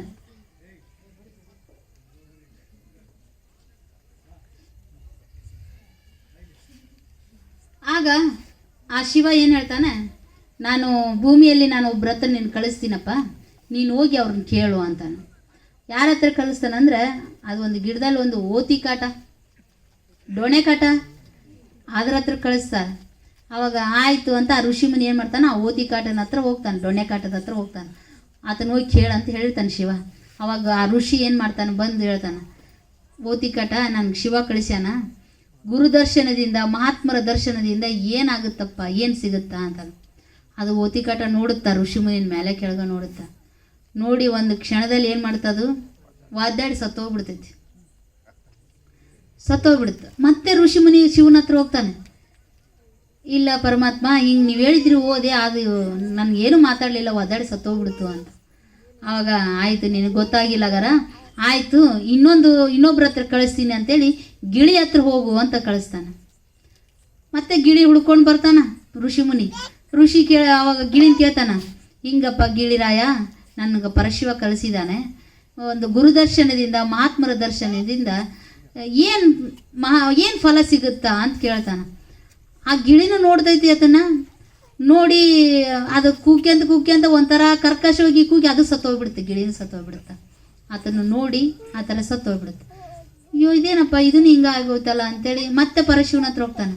ಶಿವ ಹಿಂಗಾಗ್ಬಿಡ್ತು ಅಂಥೇಳಿ, ಆಯಿತು ಅದಕ್ಕೊಂದು ನಿಂಗೆ ಉತ್ತರ ಸಿಗಲಿಲ್ಲಲ್ಲ, ಅದು ಇನ್ನೊಬ್ರನ್ನ ಹತ್ರ ಕಳಿಸ್ತೀನಿ ಅಂತಾನೆ. ಆಕಳನ್ನ ಹತ್ರ ಕಳಿಸ್ತಾನೆ. ಆಕಳ ಹತ್ರ ಹೋಗಿ ಕೇಳು ಅಂತ ಹೇಳ್ತಾನೆ. ಆತ ಭಯ ಆಗ್ತದೆ, ಏನಪ್ಪ ಇವು ಎರಡು ಸತ್ತೋದು, ಆಕಳ ಹತ್ರ ಹೋದ್ರೆ ಅದು ಸತ್ತೋಗ್ಬಿಡುತ್ತೆ, ಆಕಳು ಗೋಮಾತೆ ಅಂತಾರ, ಆಕಳು ಸಾಯಿಸ್ಬಿಟ್ರೆ ನನಗೆಲ್ಲಿ ಪಾಪ ಬರುತ್ತೇನೋ ಅಂತ ಹೆದರ್ತಾನೆ ಋಷಿಮುನಿ. ಏನಾಗಲ್ಲ ನೀವು ಹೋಗಿ ಕೇಳು ಅಂತ ಹೋಗಿ ಆಕಳನ್ನು ಕೇಳ್ತಾನೆ, ಹಿಂಗಪ್ಪ ಮತ್ತು ಗುರುದರ್ಶನದಿಂದ ಮಹಾತ್ಮರ ದರ್ಶನದಿಂದ ಏನು ಫಲ ಸಿಗುತ್ತಾ ಅಂತ ಕೇಳ್ತಾನೆ. ಅದು ಆಕಳ ನೋಡುತ್ತಾ, ಮತ್ತೆ ಇವು ಋಷಿಮುನಿನ ಮೇಲೆ ಕೆಳಗೆ ನೋಡುತ್ತಾ, ನೋಡಿ ಅದನ್ನು ಒದ್ದಾಡಿ ಬಿದ್ದು ಸತ್ತೋಗ್ಬಿಡುತ್ತೆ, ಒದ್ದಾಡಿ ಸತ್ಬಿಡುತ್ತೆ ಆಕಳನ್ನು.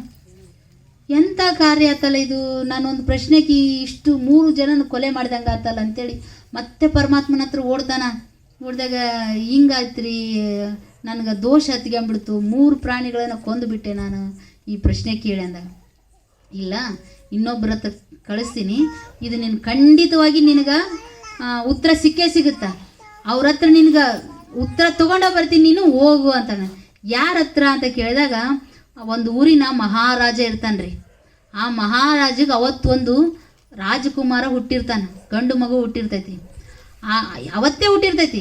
ಆ ಮಗುನ ಹೋಗಿ ಕೇಳು, ನಿನಗೆ ಉತ್ತರ ಸಿಗುತ್ತಾ, ಪಕ್ಕ ಸಿಗುತ್ತಾ ಆ ಹುಡುಗನಿಂದ ಅಂತ ಹೇಳ್ತಾನೆ. ಹಂಗೆ ಹೇಳಿದಾಗ ಒಬ್ಬ ಇಷ್ಟು ಜನದಿಂದ ಆಗ್ಲಾರ್ದು ಅವನಿಂದ ಈಗ ತಾನೇ ಹುಟ್ಟಿ ಕಣ್ಣು ಬಿಟ್ಟಂಥ ಹುಡುಗನಿಂದ ಸಿಗುತ್ತಾ, ಆ ರಾಜಕುಮಾರನ ಭೇಟಿ ಹಾಕಿನಿ ಅಂತೇಳಿ ಆ ರಾಜಕುಮಾರನ ಹತ್ರ ಹೋಗ್ತಾನೆ. ಅಲ್ಲಿ ಹೋದಾಗ ಕೇಳ್ತಾನೆ, ಹಿಂಗೆ ಗುರುದರ್ಶನದಿಂದ ಮಹಾತ್ಮರ ದರ್ಶನದಿಂದ ಏನು ಫಲ ಸಿಗುತ್ತಪ್ಪ, ನನಗೆ ಯಾರೂ ಉತ್ತರ ಕೊಡಲಿಲ್ಲ, ನೀ ಹೇಳ್ತೀಯ ಅಂತ ನನಗೆ ಪರಮಾತ್ಮ ಕಳಿಸ್ಯಾನ, ನೀನು ಹೇಳಬೇಕು ಅಂತ ಹೇಳ್ತಾನೆ. ಆವಾಗ ಅದು ಮಗು ಕಣ್ ತೆರೆದು ನೋಡುತ್ತಾ, ನೋಡಿ ನಿಮ್ಗಿನ್ನೂ ಉತ್ತರ ಗೊತ್ತಾಗಿಲ್ಲ ಅಂತ ಕೇಳುತ್ತಾ, ಹೆಂಗೋ ನನಗೆ ಗೊತ್ತಿಲ್ಲ ಅಂತ ಹೇಳ್ತಾನೆ.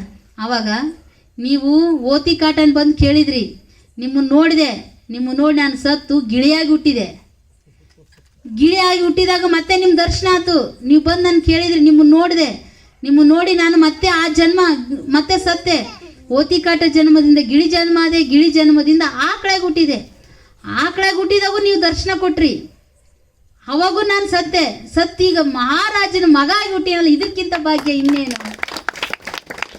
ಅದಕ್ಕೆ ಗುರುವಿನ ದರ್ಶನದಿಂದ ಮಹಾತ್ಮರ ದರ್ಶನದಿಂದ ನೋಡ್ರಿ, ಓತಿ ಕಾಟ ಆಗಿ ಹುಟ್ಟಿದಂಥ ಅದು ಆ ಒಂದು ಆತ್ಮ ಬರ್ತಾ ಬರ್ತಾ ಏನಾಯ್ತು, ಗಿಳಿಯಾಗಿ ಪ್ರಮೋಷನ್ ಆಯ್ತು, ಆಕಳಾಗಿ ಪ್ರಮೋಷನ್ ಆಯ್ತು. ನಂತರ ಮಹಾರಾಜನ ಆಸ್ಥಾನದಲ್ಲಿ ರಾಜಕುಮಾರನಾಗಿ ಹುಟ್ಟಿದ. ಹೀಗೆ ಗುರುಗಳ ದರ್ಶನದಿಂದ, ಮಹಾತ್ಮರ ದರ್ಶನದಿಂದ ನಮಗೆ ಗೊತ್ತಿಲ್ಲದೇ ನಾವು ಬದಲಾವಣೆ ಆಗ್ತೀವಿ. ಇಂಥ ಬದಲಾವಣೆ ಆಗಬೇಕಂದ್ರೆ ನಾವು ಈ ಒಂದು ಶರಣರ ಸತ್ಸಂಗವನ್ನು ಮಾಡಬೇಕು. ಗುರು ಹೇಳಿಕೊಟ್ಟ ಅಂಥ ಒಂದು ಎಲ್ಲ ಆಚರಣೆಗಳನ್ನು ಮಾಡಬೇಕು. ಗುರುವಿನ ಮೇಲೆ ಭಕ್ತಿ ಇಡಬೇಕು. ಲಿಂಗವನ್ನು ಯಾವಾಗಲೂ ಕಟ್ಕೋಬೇಕು. ಗುರು ಕಾರುಣ್ಯವನ್ನು ಪಡಿಬೇಕಂದ್ರೆ ಗುರು ಹೇಳಿದ ಮಾತು ನಾವು ಕೇಳಲೇಬೇಕು. ಗುರು ಹೇಳಿದ ಮಾತು ಕೇಳಿಲ್ಲ ಅಂದರೆ ನಾವು ಗುರುವಿಗೆ ದ್ರೋಹ ಮಾಡಿದಂಗೆ ಆಗುತ್ತೆ.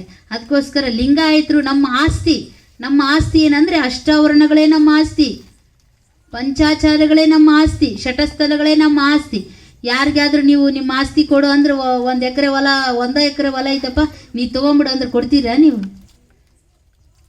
ನನಗೆ ಬೇಡ, ನೀ ತಗೋ, ನೀನು ಆರಾಮಿರು ಅಂತೇಳಿ. ಹಾಗೆ ನಮ್ಮ ಆಸ್ತಿನ ನಾವು ಅನಾವಶ್ಯಕವಾಗಿ ಬಿಟ್ಕೊಡಲ್ಲ. ಯಾಕಪ್ಪ, ನಮ್ಮಪ್ಪ ಸಂಪಾದನೆ ಮಾಡಿದ ಆಸ್ತಿ ಇದು ನಂದು ಅಂತೀರಿ. ಹಾಗೆ ಲಿಂಗಾಯತ ಧರ್ಮದ ಆಸ್ತಿ ಮತ್ತೆ ನಾವು ಕಾಪಾಡಲಾರ್ದಾಗ ಯಾರು ಕಾಪಾಡ್ಬೇಕ್ರಿ? ಲಿಂಗಾಯತೇ ಕಾಪಾಡ್ಬೇಕಲ್ವಾ? ಹಾಗಾಗಿ ಈ ಒಂದು ಗುರು ಲಿಂಗದ ಬಗ್ಗೆ ಒಂದು ಆಲೋಚನೆ ಮಾಡಿ ಲಿಂಗವನ್ನು ಧರಿಸೋದು, ವಿಭೂತಿ ಧರಿಸೋದು, ರುದ್ರಾಕ್ಷಿ ಧರಿಸೋದು, ಮಕ್ಕಳಿಗೆ ನಿತ್ಯ ವಚನಗಳನ್ನು ಪಠಣ ಮಾಡಿಸೋದು, ಈ ಎಲ್ಲ ಕಾರ್ಯಗಳನ್ನು ಮಾಡ್ತಾ ಹೋದ ನಾವು ಆಸ್ತಿನ ನಾವು ಇನ್ನೊಬ್ರಿಗೆ ಬಿಟ್ಕೊಳ್ಳಾರ್ದಂಗೆ ರಕ್ಷಣೆ ಮಾಡ್ದಂಗೆ.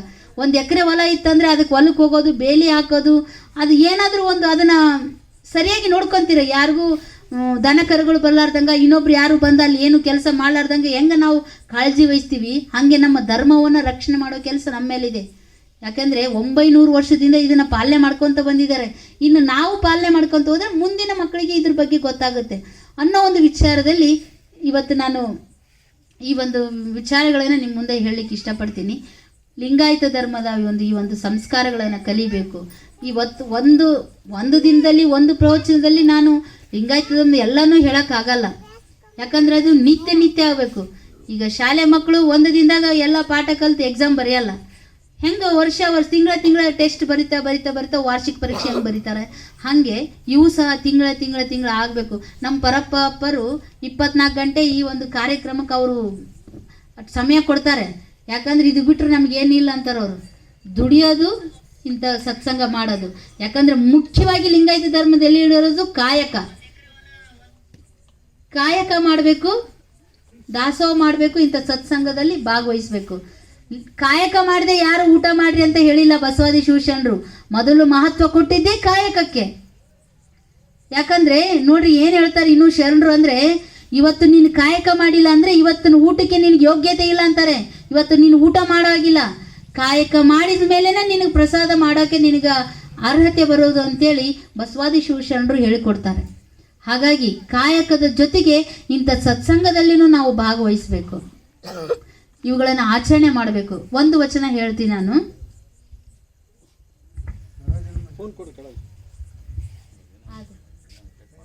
ಅದು ಲಿಂಗಕ್ಕೆ ಸಂಬಂಧಪಡುತ್ತಂತ ಹೇಳಿಲ್ಲ. ಗುರುವಿಗೆ ಸಾಕಷ್ಟು ವಚನಗಳಿದಾವೆ, ಎಲ್ಲ ಶರಣರು ಬರೆದಿದ್ದಾರೆ. ಅದರಲ್ಲಿ ಅಷ್ಟು ಹೇಳೋಕ್ಕಾಗಲ್ಲ, ಒಂದಿಷ್ಟುಗಳನ್ನು ಆಯ್ಕೆ ಮಾಡ್ಕೊಂಡಿದ್ದೀನಿ ನಾನು. ಇನ್ನು ಅಲ್ಲಂ ಪ್ರಭುದೇವರು ಒಂದು ವಚನ ಬರುತ್ತೆ. ಇಹವ ತೋರಿದನು ಶ್ರೀ ಗುರು, ಪರವ ತೋರಿದನು ಶ್ರೀ ಗುರು, ಎನ್ನ ತೋರಿದನು ಶ್ರೀ ಗುರು, ತನ್ನ ತೋರಿದನು ಶ್ರೀ ಗುರು. ಗುರು ತೋರಿದಡೆ ಕಂಡೆನು ಸಕಲ ನಿಷ್ಕಲವೆಲ್ಲವ, ಗುರು ತೋರಿದಡೆ ಕಂಡೆನು ಗುರುಲಿಂಗ ಜಂಗಮ ಒಂದೇ ಎಂದು, ತೋರಿ ಕರಸ್ಥಲದಲ್ಲಿದ್ದನು ಗುಹೇಶ್ವರ ಲಿಂಗನು. ಈ ವಚನದಲ್ಲಿ ನೋಡಿ, ಇದು ಹೆಂಗೈತಿ ವಚನ ಅಂದರೆ, ನೀವು ಮಜ್ಜಿಗೆ ಪೂರ್ತಿ ರಾಮಾಯಣ ಕೇಳಿರ ಶಬ್ದ? ಮಜ್ಜಿಗೆ ಪೂರ್ತಿ ರಾಮಾಯಣ. ಒಬ್ಬ ಅಜ್ಜಿ ಮಜ್ಜಿಗೆ ಬೇಕಾಗಿರುತ್ತ, ಆ ಹುಡುಗಿ ಏನಂತೆ, ನೀನು ರಾಮಾಯಣ ಹೇಳೋ, ನಾ ಮಜ್ಜಿಗೆ ಕೊಡ್ತೀನಿ ಅಂತ ಹೇಳ್ತಾ. ಅದಕ್ಕೆ ಮಜ್ಜಿಗೆ ಇಸ್ಕೊಂಡು ಸಂಬಂಧ ಅಷ್ಟೇ ಹೇಳ್ತಾಳೆ, ಮಜ್ಜಿಗೆ ಪೂರ್ತಿ ರಾಮಾಯಣ ಅಂತೇಳಿ ಶಾರ್ಟಾಗಿ ಒಂದೇ ವಾಕ್ಯದ ಹೇಳ್ತಾಳೆ. ದಶರಥನ ಮಗ ರಾಮ ಜಾನಕಿಯ ಮದುವೆ ಆದ, 14 ವರ್ಷ ವನವಾಸಕ್ಕೆ ಹೋದ ಅಂಥೇಳಿ, ಹಿಂಗೆ ಮಜ್ಜಿಗೆ ಪೂರ್ತಿ ರಾಮಾಯಣ. ಹಾಗೆ ಈ ವಚನದಲ್ಲಿ ಇಡೀ ಲಿಂಗಾಯತ ಧರ್ಮ ತತ್ವನೇ ಒಳಗೊಂಡೈತಿದ್ದು ಇಡೀ ಲಿಂಗಾಯತ ಧರ್ಮದ ತತ್ವ. ಇಹವ ತೋರಿದನು ಶ್ರೀ ಗುರು, ಪರವ ತೋರಿದನು ಶ್ರೀ ಗುರು. ಇಹ ಅಂದರೆ ಯಾವುದ್ರಿ? ಇಹ ಅಂದರೆ ಇದು ಮರ್ತ್ಯಲೋಕ, ಈ ಭೂಮಿ. ಇಹವ ತೋರಿದನು ಶ್ರೀ ಗುರು ಅಂದರೆ ಇಲ್ಲಿ ನಾವು ನಮ್ಮ ನಡೆನುಡಿ ಹೆಂಗಿರಬೇಕು, ಗುರು ಹಿರಿಯರಿಗೆ ಗೌರವ ಕೊಡಬೇಕು, ಮಕ್ಕಳ ಜೊತೆಗೆ ಪ್ರೀತಿಯಿಂದ ಮಾತಾಡಬೇಕು, ಆಮೇಲೆ ಸಹಚರ ಜೊತೆಗೆ ಅಂದರೆ ಸ್ನೇಹಿತರ ಜೊತೆಗೆ ಯಾವಾಗ ಜಗಳ ಆಗಲಾರ್ದಂಗೆ ಸಂತೋಷವಾಗಿ ಒಂದು ಇರಬೇಕು. ಆಮೇಲೆ ಹೆಣ್ಮಕ್ಳಿಗೆ ಗೌರವ ಕೊಡಬೇಕು. ಇಂತಹ ಒಂದು ಆಮೇಲೆ ಯಾವ ರೀತಿ ನಾವು ಸಮಾಜದಲ್ಲಿ ವ್ಯವಹಾರ ಹೆಂಗಿರ್ಬೇಕು, ನಾವು ಎಲ್ಲರೂ ಒಳ್ಳೆ ವ್ಯಕ್ತಿ ಅಂತ ಹೇಳಿಸ್ಕೊಳ್ಬೇಕು. ಇಂಥ ಒಂದು ವಿಚಾರವನ್ನು ಯಾರು ಹೇಳ್ಕೊಟ್ರು ಅಪ್ಪ ಬಸವಣ್ಣವ್ರು ಹೇಳ್ಕೊಟ್ರು. ಯಾಕಂದ್ರೆ ಅಪ್ಪ ಬಸವಣ್ಣವ್ರಿಗೆ ಹೇಳ್ತಾರೆ, ನಡೆಯ ಕಲಿಸಿದ ಬಸವ, ನುಡಿಯ ಕಲಿಸಿದ ಬಸವ, ಉಡಲು ಕಲಿಸಿದ ಬಸವ, ಉಣಲು ಕಲಿಸಿದ ಬಸವ ಅಂತಾರೆ. ಎಲ್ಲನೂ ಹೇಳ್ಕೊಟ್ಟವ್ರು ಯಾರಂದ್ರೆ ಅಪ್ಪ ಬಸವಣ್ಣವರು. ಪರವ ತೋರಿದನು ಶ್ರೀ ಗುರು. ಪರವ ಅಂದ್ರೇನು? ಅದು ದೇವರ ಸ್ವರೂಪ. ದೇವ್ರು ಹೆಂಗಿದ್ದಾನೆ, ದೇವ್ರು ಎಲ್ಲಿದ್ದಾನೆ, ದೇವ್ರಿಗೆ ಏನು ಮಾಡ್ತಿದ್ದಾನೆ, ಈ ರೀತಿ ದೇವರ ಬಗ್ಗೆ ತಿಳಿಸಿಕೊಟ್ಟಾತ ಯಾರಂದರೆ ಅದು ಗುರುವಿನಿಂದ ಮಾತ್ರ ಸಾಧ್ಯ ದೇವರನ್ನು ತೋರಿಸಿಕೊಟ್ಟೋದಕ್ಕೆ. ಯಾಕಂದರೆ ಗುರು ತೋರಿಸಿದೆ ನಮಗೆ ಆ ಪರಮಾತ್ಮನ ಸಾಕ್ಷಾತ್ಕಾರ ಆಗಲ್ಲ. ಪರಮಾತ್ಮನ ಸಾಕ್ಷಾತ್ಕಾರ ಆಗಬೇಕಂದ್ರೆ ಅದಕ್ಕೆ ಅವಶ್ಯವಾಗಿ ಗುರು ಬೇಕೇ ಬೇಕು. ಗುರು ಒಂದು ಘಟನೆ ಬರುತ್ತೆ, ಗುರು ದೊಡ್ಡವನ ದೇವರು ದೊಡ್ಡವನ ಅಂಥೇಳಿ. ಒಬ್ಬರು ಕಬೀರದಾಸರು ಅಂಥೇಳಿ ಅವರಿಗೆ ಪ್ರಶ್ನೆ ಮಾಡ್ತಾರೆ, ಗುರು ದೊಡ್ಡಾತ ದೇವ್ರು ದೊಡ್ಡಾತ ಅಂಥೇಳಿ. ಹಂಗೆ ಪ್ರಶ್ನೆ ಮಾಡಿದಾಗ ಆತ ಏನು ಹೇಳ್ತಾನೆ ಹೇಳ್ರಿ, ನೀವು ಹೇಳ್ರಿ, ಗುರು ದೊಡ್ಡಾತ ಏನು ದೇವ್ರು ದೊಡ್ಡಾತ ಅಂದರೆ? ದೇವ್ರು ದೊಡ್ಡಾತಲ್ಲ, ಯಾರು ದೊಡ್ಡವ್ರಿ? ಹಾಂ, ಆದ್ರೂ ಭಾಳ ತತ್ವ ಅರ್ಥ ಮಾಡ್ಕೊಂಡವ್ರು ಅದಿರಿ. ಗುರು ದೊಡ್ಡಾತ, ಯಾಕಂದ್ರೆ ಗುರು ದೊಡ್ಡಾತ ಅಂತ ಹೇಳ್ತಾನಾತ ಕಬೀರದಾಸ. ಯಾಕಂದ್ರೆ ಗುರುನೇ ಇಲ್ಲ ಅಂದ್ರೆ ದೇವರೆಲ್ಲಿ ನಮಗೆ ಸಾಕ್ಷಾತ್ಕಾರ ಆಗ್ತಾನೆ. ಅದಕ್ಕೆ ಗುರು ಮತ್ತು ದೇವರು ನಿನ್ನ ಮುಂದೆ ಬಂದು ನಿಂತ್ರೆ ನೀನು ಯಾರಿಗೆ ಮೊದಲು ನಮಸ್ಕಾರ ಮಾಡ್ತೀಯ ಅಂತ ಪ್ರಶ್ನೆ ಮತ್ತೆ ಕೇಳ್ತಾರ ಅವ್ರಿಗೆ. ಯಾರಿಗೆ ನಮಸ್ಕಾರ ಮಾಡ್ತೀಯ ಫಸ್ಟ್? ಗುರುವಿಗೆ ಮಾಡ್ತೀಯ, ದೇವ್ರಿಗೆ ನಮಸ್ಕಾರ ಮಾಡ್ತೀಯ? ಗುರುವಿಗೆ ಮಾಡೋದು. ಯಾಕಂದ್ರೆ ಆ ಗುರು ಇದಾನ ಅನ್ನೋದಕ್ಕೆ ನಮ್ಗೆ ಆ ದೇವ್ರು ಬಂದಾನ. ಈ ಗುರು ಇಲ್ಲ ಅಂದ್ರೆ ದೇವ್ರು ನಮ್ಗೆ ಸಂಪರ್ಕಕ್ಕೆ ಸಿಗ್ತಿರ್ಲಿಲ್ಲ. ಹಾಗಾಗಿ ಗುರು ಬಹಳ ಅಧಿಕ ಆಗ್ತಾನೆ ಅಂತ ಹೇಳಿ ನಾವು ಇಲ್ಲಿ ಹೇಳ್ಬೋದು. ಯಾಕಂದ್ರೆ ಇದನ್ನ ಸಾಕ್ಷಿ ಸಮೇತ ನಮಗೆ ತೋರಿಸ್ಕೊಟ್ಟಿದ್ದಾರೆ ಬಸವಾದಿ ಶಿವಶರಣರು. ಎನ್ನ ತೋರಿದನು ಶ್ರೀಗುರು, ತನ್ನ ತೋರಿದನು ಶ್ರೀಗುರು. ಎನ್ನ ತೋರಿದನು ಅಂದ್ರೆ ನನ್ನೇನು ತೋರಿಸಕ್ ಏನು ಸಾಧ್ಯ? ಎನ್ನ ತೋರಿದನು, ತನ್ನ ತೋರಿದನು. ಇಲ್ಲಿ ಏನಂದ್ರೆ ಎನ್ನ ಅಂದರೆ ಈ ಒಂದು ಜೀವಾತ್ಮ, ಈ ಜೀವಾತ್ಮ ಎನ್ನ ತೋರಿದ ಶ್ರೀಗುರು, ತನ್ನ ತೋರಿದ. ತನ್ನ ಅಂದರೆ ಈ ಬ್ರಹ್ಮಾಂಡ. ಬ್ರಹ್ಮಾಂಡದಲ್ಲಿ ಏನೆಲ್ಲ ಇದೆ ರೀ? ಸೂರ್ಯ, ಚಂದ್ರ, ಗಾಳಿ, ಬೆಳಕು, ಗಿಡ, ಮರ, ಮಣ್ಣು, ಪಶು, ಪಕ್ಷಿ, ಪ್ರಾಣಿ ಎಲ್ಲವೂ, ಆಕಾಶ, ಇವೆಲ್ಲವೂ ಬ್ರಹ್ಮಾಂಡದಲ್ಲಿದ್ದಾವೆ. ಇವೆಲ್ಲವೂ ಸಹ ನನ್ನೊಳಗೂ ಇದಾವಂತ ಹೇಳ್ಕೊಟ್ರು ಶರಣರು. ಬರೀ ನಾವು ಬ್ರಹ್ಮಾಂಡದಲ್ಲಿ ನೋಡಿದ್ವಿ, ಇವೆಲ್ಲ ನನ್ನೊಳಗೂ ಇದಾವೆ. ಎಲ್ಲಿದಾವು ನನ್ನೊಳಗೆ ಅನ್ನೋದನ್ನ ಯಾರು ತೋರಿಸ್ಕೊಟ್ರು? ಗುರು ತೋರಿಸ್ಕೊಟ್ರು. ಈಗ ನೋಡಿ, ಮಣ್ಣಿದೆ, ಇಲ್ಲಿ ಮಣ್ಣಿದೆ, ಎಲ್ಲ ಕಡೆ ಮಣ್ಣಿದೆ, ಹೌದಾ? ಗಿಡಗಳು ಬೆಳಿತಾವೆ ಮಣ್ಣಿದ್ದಾಗ. ನೀವು ರೈತರೆಲ್ಲ ಹೊಲದಲ್ಲಿ ಕೃಷಿ ಮಾಡ್ತೀರಾ, ಮಣ್ಣು ಐತೆ ಅನ್ನೋದು ಕೃಷಿ ಮಾಡ್ತಾ ಇದ್ದಾರೆ. ಹಾಗಾದ್ರೆ ಮಣ್ಣು ನನ್ನೊಳಗೆ ಎಲ್ಲೈತಿ? ಮಣ್ಣು ನಾವು ಬೆವತಾಗ ಏನು ಬರುತ್ತೀರಿ ಒರೆಸ್ಕೊಂಡ್ರೆ? ಬೆವ್ರ ಜೊತೆಗೆ ತಿಕ್ಕಿದ್ರೆ ಏನು ಬರುತ್ತೆ? ಮಣ್ಣು. ಮತ್ತು ಮಣ್ಣು ಎಲ್ಲಿತ್ತದು?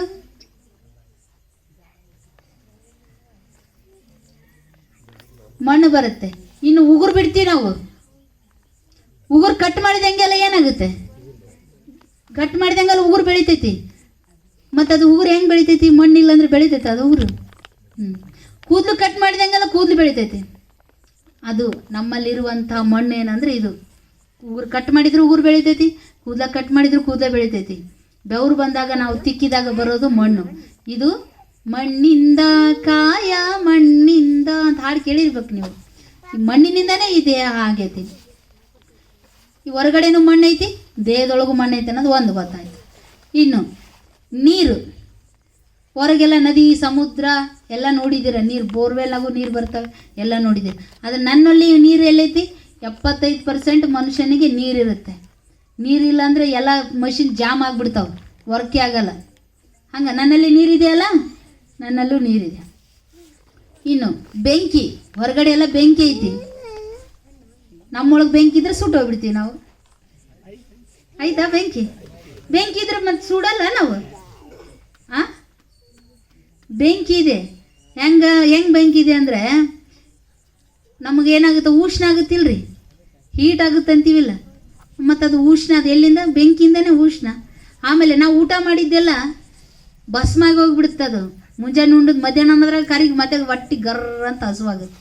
ಮತ್ತು ಮಧ್ಯಾಹ್ನ ಉಂಡದ್ದು ಮತ್ತೆ ರಾತ್ರಿ ಅನ್ನೋದ್ರಾಗ ಮತ್ತೆ ಹಸುವಾಗುತ್ತೆ. ಮತ್ತು ಅದೆಲ್ಲ ಕರಿಗೆ ಭಸ್ಮಾಗೋದಕ್ಕೆ ಕಾರಣ ಏನು? ನನ್ನೊಳಗಿರುವ ಬೆಂಕಿ, ನನ್ನೊಳಗಿರುವ ಉಷ್ಣದಿಂದ ನಾವು ಊಟ ಮಾಡಿದಂಥ ಆಹಾರ ಪಚನ ಆಗಿ ಕರಿಗೆ ಹೋಗುತ್ತೆ. ಮತ್ತೆ ಒಳ್ಳೆ ಊಟ ಮಾಡೋಕ್ಕೆ ರೆಡಿ ಹಾಕೀವಿ ನಾವು. ಮುಂಜಾನೆ ಒಂದು ನಾಷ್ಟ, ಮಧ್ಯಾಹ್ನ ಹೋಳಿಗೆ ಊಟ, ರಾತ್ರಿಗೆ ರೊಟ್ಟಿ ಊಟ, ಹಿಂಗೆ ವಿಧವಾಗಿ ಊಟ ಮಾಡೋಕ್ಕೆ ರೆಡಿ ಆಗ್ತೀವಿ. ನನ್ನೊಳಗೆ ಆ ಒಂದು ಬೆಂಕಿ ಅಂಶ ಐತಿ, ಉಷ್ಣ ಐತಿ ಅನ್ನೋದಕ್ಕೆ. ಇನ್ನು ಮಣ್ಣು ಆಯ್ತು, ನೀರು ಆಯ್ತು, ಬೆಂಕಿ ಆಯ್ತು, ಇನ್ನು ವಾಯು. ಹೊರಗಡೆ ಎಲ್ಲ ನಾವೆಲ್ಲ ಪಶು ಪಕ್ಷಿ ಪ್ರಾಣಿಗಳು ಮನುಷ್ಯರು ಎಲ್ಲ ಬದುಕೋದು ಆ ಗಾಳಿಯಿಂದನೇ ಬದುಕ್ತೀವಿ. ನಮ್ಮೊಳಗೆ ಗಾಳಿ ಐತಿಲ್ರಿ, ಉಸಿರಾಡ್ತೀವಿ. ಗ್ಯಾಸ್ ಆದ್ರೆ ಏನು ಬರುತ್ತೆ? ಗಾಳಿನ ಬರ್ತಿಲ್ಲ. ನಮ್ಮೊಳಗೂ ಸಹ ಗಾಳಿ ಐತಿ. ಯಾಕಂದ್ರೆ ಉಸಿರಾಡೋದು ನಾವು ಗಾಳಿ ಹೊರಗ ಹೋಯ್ತಿ. ಆ ಗಾಳಿ ಇರೋದಕ್ಕೆ ನಾವು ಚೈತನ್ಯವಾಗಿ ಬದುಕಿದ್ದೀವಿ, ಅಡ್ಡಾಡ್ತೀವಿ, ಮಾತಾಡ್ತೀವಿ. ಗಾಳಿ ಐತಿ. ಇನ್ನು ಮತ್ತೇನು ಉಳಿತು? ಆಕಾಶ ಐತಿಲ್ಲ. ಇಲ್ಲಿ ಆಕಾಶ ನೋಡ್ತೀರ ನೀವು, ಎಷ್ಟೈತನೋ ಅದೇನೇ ಹೇಳ್ತಾರಲ್ಲ, ಅಪ್ಪನ ಸೀರೆ ಅಲ್ಲ, ಅಪ್ಪನ ದುಡ್ಡು ಎಣಿಸಲಾರೆ, ಅವನ ಸೀರೆ ಮಡ್ಚಾಲಾರೆ. ಅಂದರೆ ಆಕಾಶ ಅಷ್ಟು ಮಡಿಸ್ಲಾರ್ದಷ್ಟು ಆಕಾಶ ಐತಿ. ಅಂಥ ಆಕಾಶ ನನ್ನೊಳಗೈತಿ. ನನ್ನೊಳಗೆ ಎಲ್ಲೈತಿ ಆಕಾಶ? ಆಕಾಶ ಅಂದ್ರೇನು? ಪ್ಲೇಸ್, ಜಾಗ ಖಾಲಿ ಐತೆ ಅನ್ನೋದಕ್ಕೆ ನಾವು ಊಟ ಹಾಕ್ತೀವಿ. ಅದಕ್ಕೆ ಜ್ಯೂಸು ಹಾಕ್ತೀವಿ, ಗೋಬಿ ಮಂಚೂರಿ ಹಾಕ್ತೀವಿ, ಆಮೇಲೆ ಲೇಸು ಕುರ್ಕುರೇನ ಹಾಕ್ತೀವಿ, ಮತ್ತು ಒಳ್ಳೆ ಮೇಲೆ ಹೋಳಿಗೆ ಊಟನೂ ಮಾಡ್ತೀವಿ, ರೊಟ್ಟಿನೂ ಊಟ ಮಾಡ್ತೀವಿ. ಆ ಅವಕಾಶ ಐತಲ್ಲ, ಏನು ಖಾಲಿ ಜಾಗ ಐತಲ್ಲ ದೇಹದಲ್ಲಿ, ಅದೇ ಆಕಾಶ. ಹಾಗೆ ಹೊರಗಡೆ ಬ್ರಹ್ಮಾಂಡದಲ್ಲಿರುವಂಥದ್ದು ಎಲ್ಲವೂ ಸಹ ನನ್ನಲ್ಲಿದೆ. ಇನ್ನು ಸೂರ್ಯ ಚಂದ್ರ ಅಂದ್ರೆ ಏನಂದರೆ, ಸೂರ್ಯ ಅಂದರೆ ಹೀಟು, ಉಷ್ಣ ಪ್ರಕೃತಿ. ಚಂದ್ರ ಏನಂದರೆ ತಂಪಾದಾಗ ಅದು ಚಂದ್ರನ ಒಂದು ಪ್ರಕೃತಿ. ಹೀಗೆ ಬ್ರಹ್ಮಾಂಡದಲ್ಲಿ ಇರುವುದೆಲ್ಲ ಈ ಪಿಂಡಾಂಡದಲ್ಲಿ ಐತಂತ ನಮ್ಗೆ ಹೇಳಿಕೊಟ್ಟವ್ರು ಯಾರ್ರೀ? ಗುರು ಬಸವಣ್ಣನವರು, ಅವರ ಜೊತೆಗೆ ಎಲ್ಲ ಬಸವಾದಿಶೋಷಣರು. ಅದಕ್ಕೆ ಎನ್ನ ತೋರಿದ ಶ್ರೀ ಗುರುವೇ, ತನ್ನ ತೋರಿದ ಶ್ರೀ ಗುರುವೇ ಅಂತೇಳಿ ನಾವು ಕರಿತೀವಿ. ಇನ್ನು ಗುರು ತೋರಿದೆಡೆ ಕಂಡೆನು ಸಕಲ ನಿಷ್ಕಲವೆಲ್ಲವ. ಇನ್ನೊಂದು ಲೈನಲ್ಲಿ ಏನು ಹೇಳ್ತಾರೆ? ಗುರು ತೋರಿದರೆ ನಾವು ಸಕಲ ನಿಷ್ಕಲವೆಲ್ಲವ ನಾವು ಕಾಣಬಹುದು ಅಂದರು. ಇಲ್ಲಿ ಸಕಲ ನಿಷ್ಕಲ ಅಂದ್ರೆ ಏನಂದರೆ, ಈಗ ಪರಮಾತ್ಮ ಅದಾನೆ, ಬ್ರಹ್ಮಾಂಡದಲ್ಲೆಲ್ಲ ಪರಮಾತ್ಮ ಇದ್ದಾನೆ. ಪರಮಾತ್ಮ ಇರೋಕೆ ಜಾಗ ಐತೇನ್ರಿ? ಎಲ್ಲರ ಇರ್ಲಾರ್ದ ಜಾಗ ಐತಾ? ಎಲ್ಲ ಕಡೆನೂ ಇದ್ದಾನೆ, ಪ್ರತಿಯೊಂದರಲ್ಲಿದ್ದಾನೆ. ಮತ್ತು ರುದ್ರಭೂಮಿಯಾಗ ಇಲ್ಲ ಅಂತ ಅನ್ಬೇಡ್ರಿ. ರುದ್ರಭೂಮಿಗೆ ಹೊತ್ಕೊಂಡು ಹೋಗೋರನ್ನ ನಾವು ಯಾಕೆ ನಮಸ್ಕಾರ ಮಾಡ್ತೀವಿ? ಅವರು ದೇವರಾದ್ರಂತ ನಮಸ್ಕಾರ ಮಾಡ್ತೀವಿ, ಹೌದಿಲ್ಲ? ಪರಮಾತ್ಮ ಇಲ್ಲದೆ ಇರುವಂಥ ಜಾಗನೇ ಇಲ್ಲ, ಎಲ್ಲ ಕಡೆನೂ ಪರಮಾತ್ಮ ಇದ್ದಾನೆ. ಈ ನಾವು ಎಲ್ಲ ಕಡೆನೂ ಪರಮಾತ್ಮನ ನಾವು ಕಾಣಬಹುದು. ಆ ಕಾಣುವಂಥ ಕೆಲಸವನ್ನು ಗುರು ನಮಗೆ ತೋರಿಸ್ಕೊಡ್ತಾನೆ. ಅಂತಹ ಈ ಜಗದಗಲ ಇರುವಂಥ ಪರಮಾತ್ಮವನ್ನು, ಜಗದಗಲ ಮುಗಿಲಗಲ ಮಿಗೆಯಗಲ ನಿಮ್ಮಗಲ ಪಾತಾಳದಿಂದ ತತ್ತ ನಿಮ್ಮ ಶ್ರೀಚರಣ. ಪಾತಾಳದಿಂದ ತತ್ತ, ಪಾತಾಳಕ್ಕಿಂತನೂ ಆಳವಾಗಿ ಕೆಳಗೈತಂದ್ರೆ ಯಾರ್ದು? ಆ ಪರಮಾತ್ಮನ ಶ್ರೀಚರಣ. ಬ್ರಹ್ಮಾಂಡದಿಂದ ತತ್ತ ನಿಮ್ಮ ಶ್ರೀ ಮುಕುಟ. ಆತನ ಮುಖ ಹೆಂಗೈತಂದ್ರೆ, ಈ ಬ್ರಹ್ಮಾಂಡ ಅಂದ್ರೆ ಈ ಆಕಾಶಕ್ಕಿಂತೂ ಅಗಲೈತಂತ್ರಿ ಆತನ ಮುಕುಟ, ಶ್ರೀ ಮುಕುಟ. ಅಗಮ್ಯ ಅಗೋಚರ ಅಪ್ರತಿಮ ಲಿಂಗವೇ ಅಂದ್ರೆ ನೋಡಿ, ಅಂಥ ನಿರಾಕಾರ ಪರಮಾತ್ಮ, ಅಷ್ಟು ಬೃಹದಾಕಾರದಲ್ಲಿರುವಂಥ ಪರಮಾತ್ಮ, ಆತನ ನಮ್ಮ ಅಪ್ಪ ಬಸವಣ್ಣನವರು ಯಾವ ಒಂದು ರೂಪದಲ್ಲಿ ತಂದು ಕೊಟ್ರು ನಮಗ? ಲಿಂಗದ ರೂಪದಲ್ಲಿ ತಂದು ಅಂಗೈಯೊಳಗಿಟ್ರು. ಅಪ್ರತಿಮ ಲಿಂಗವೇ ಕೂಡಲ ಸಂಗಮ ದೇವ, ನೀವೆನ್ನ ಕರಸ್ಥಲಕ್ಕೆ ಬಂದು ಚುಳುಕಾದಿರಯ್ಯ ಅಂತಾರೆ. ಅಂತ ದೊಡ್ಡ ಆಕಾರದಲ್ಲಿರುವಂಥ ಪರಮಾತ್ಮನ ಲಿಂಗ ಸ್ವರೂಪವಾಗಿ ಲಿಂಗಾಯತ್ರಿ ಕೊಟ್ರು. ಅಂದ್ರೆ ಈ ಲಿಂಗ ಪೂಜೆ ಅಂದ್ರೆ ಕೇವಲ ಒಂದು ಲಿಂಗ ಪೂಜೆ ಅಂದ್ರೆ ಒಂದು ದುಂಡನ ಆಕಾರದ ಒಂದು ಲಿಂಗ ಅಂಗೈಯಾಗಿ ಇಟ್ಕೊಂಡು ಪೂಜೆ ಮಾಡೋದು ಅಲ್ಲ. ಇದು ಲಿಂಗ ಪೂಜೆ ಅಂದ್ರೆ ಜಗದಗಲ ಮುಗಿಯಲ್ಲ, ಅಂದ್ರೆ ಬ್ರಹ್ಮಾಂಡದಾಗ ಬರುವಂತ ಕಲ್ಲು ಮಣ್ಣು ಗಿಡ ಮರ ಪಶು ಪಕ್ಷಿ ಪ್ರಾಣಿ ಪ್ರಕೃತಿ ಗಾಳಿ ನೀರು ಬೆಳಕು ಅಗ್ನಿ ಇವೇನು ನಮ್ಮ ಬ್ರಹ್ಮಾಂಡದಾಗೆಲ್ಲ ಕಾಣಿಸ್ತವಲ್ಲ, ಸೂರ್ಯ, ಚಂದ್ರ, ನಕ್ಷತ್ರ, ಏನೇನು ನೋಡ್ತೀವಿ ಆ ಎಲ್ಲ ವಸ್ತುಗಳು ಎದರಲ್ಲಿದ್ದಾವು? ಈ ಲಿಂಗದೊಳಗೆ ಅಡಕಾಗಿದ್ದಾವು. ಈ ಲಿಂಗ ಪೂಜೆ ಅಂದ್ರೆ ಕೇವಲ ಒಂದು ರೌಂಡ್ ಆಗಿ ಕಪ್ಪು ಆಗಿರುವಂತ ಒಂದು ಯಾವುದೋ ವಸ್ತುವಿನ ಪೂಜೆ ಅಲ್ಲ ರೀ. ಇದು ಲಿಂಗ ಪೂಜೆ ಅಂದ್ರೆ ಇಡೀ ಬ್ರಹ್ಮಾಂಡದಲ್ಲಿರುವಂತ ಸಕಲ ಚರಾಚರ ವಸ್ತುಗಳನ್ನೆಲ್ಲ ಪೂಜಿಸುವಂತ ಕೆಲಸ ಯಾರು ಮಾಡ್ತಾರೆ? ಲಿಂಗಾಯತರು ಮಾಡ್ತಾರ. ಎಷ್ಟು ಹೆಮ್ಮೆ ಆಗಬೇಡ ನಮಗೆ. ಇಂಥ ಲಿಂಗಾಯತ ಒಂದು ಮನೆಯಲ್ಲಿ ಹುಟ್ಟಿದೀವಿ ನಾವು ಅಂತಂದ್ರೆ ನಮ್ಮಷ್ಟು ಪುಣ್ಯವಂತರು ಯಾರೂ ಇಲ್ಲ.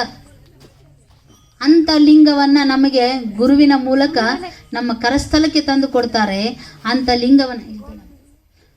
ಲಿಂಗವನ್ನ ನಾವು ಪೂಜಿಸಬೇಕು. ನಿತ್ಯ ನಮ್ಮ ಅಂಗದ ಮೇಲೆ ಹಾಕ್ಕೊಂಡು ಪೂಜಿಸಿ ಅದನ್ನ ಹೊತ್ತು ಮೆರವಣಿಗೆ ಮಾಡಿದ್ರೆ ಈ ಜನ್ಮ ಸಾರ್ಥಕ ರೀ.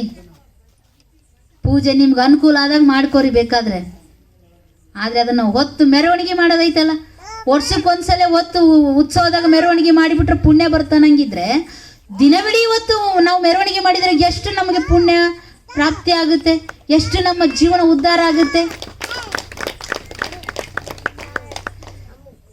ಯಾವ ಅಡೆತಡೆಗಳು ನಮ್ಮ ಜೀವನಕ್ಕೆ ಬರೋದಿಲ್ಲ, ಯಾವ ದೋಷಗಳು ನಮ್ಮ ಜೀವನಕ್ಕೆ ಬರೋದಿಲ್ಲ, ಯಾವ ಶತ್ರುಗಳ ಕಾಟ ನಮ್ಮ ಜೀವನಕ್ಕೆ ಬರೋದಿಲ್ಲ. ನಾವು ಹೆಂಗೆ ಜೀವನ ಮಾಡ್ತೀವಿ ಅಂದ್ರೆ ಆರಾಮಾಗಿ, ಅದೇನಂತಾರಲ್ಲ, ಆರಾಮಾಗಿ ಸರಳವಾಗಿ ಆ ಹೂ ಎತ್ತಿದಷ್ಟು ಹಗುರ ಅಂತಾರೆ ನೋಡ್ರಿ. ಯಾವ ತಾಪತ್ರೆಗಳು ಇಲ್ದಂಗೆ ಜೀವನವನ್ನು ಆರಾಮವಾಗಿ, ಯಾವ ಗೊಂದಲಗಳು ಇಲ್ದಂಗೆ ಕಳಿಬೇಕಂದ್ರೆ ನಾವು ಲಿಂಗವನ್ನ ಅಂಗದ ಮೇಲೆ ಧರಿಸ್ಬೇಕು, ಲಿಂಗ ಪೂಜೆನ ಮಾಡಬೇಕು ಅನ್ನೋದನ್ನ ತೋರಿಸಿಕೊಟ್ಟವ್ರು ಯಾರು ಅಂದ್ರೆ ಗುರು ಬಸವಣ್ಣನವರು ಮತ್ತು ಎಲ್ಲ ಬಸವಾದಿ ಶಿವಶರಣರು. ಹೀಗೆ ಗುರುವಿನಿಂದ ನಮಗೆ ಸಕಲ ನಿಷ್ಕಲ ನಿರಾಕಾರವಾಗಿರೋದನ್ನು ನಮಗೆ ಆಕಾರ ರೂಪದಲ್ಲಿ, ಒಂದು ಲಿಂಗದ ರೂಪದಲ್ಲಿ ಕೊಟ್ಟಿದ್ದಾರೆ. ಇನ್ನು ಗುರು ತೋರಿದೆಡೆ ಕಂಡೆನು ಗುರುಲಿಂಗ ಜಂಗಮ ಒಂದೇ ಎಂದು ನೋಡ್ರಿ. ಗುರು ಲಿಂಗ ಜಂಗಮ ಬೇರೆ ಬೇರೆ ಹೌದಿಲ್ರಿ. ಗುರು ಒಬ್ಬ ವ್ಯಕ್ತಿ, ಲಿಂಗ ಅಂದ್ರೆ ಇಷ್ಟಲಿಂಗ, ಜಂಗಮ ಅಂದ್ರೆ ಅಥವಾ ಒಬ್ಬ ವ್ಯಕ್ತಿ. ಆದ್ರೆ ಇಲ್ಲಿ ಮುಂದೆ ಏನ್ ಹೇಳಿದಾರ ಅವರು, ಗುರು ಲಿಂಗಮ ಜಂಗಮ ಎಲ್ಲ ಒಂದೇ ಅಂತ ಹೇಳ್ಯಾರ. ಅಂದ್ರೆ ಇಲ್ಲಿ ಏನ್ ತಿಳಿಸ್ಕೊಡ್ತಾರೆ, ಅಷ್ಟಾವರಣಗಳಂತ ನಾವೇನು ಹೇಳಿದ್ವಲ್ರಿ, ಯಾವ್ಯಾವ್ರಿ ಅಷ್ಟಾವರಣ ಹೇಳಿದ್ ನಾನು?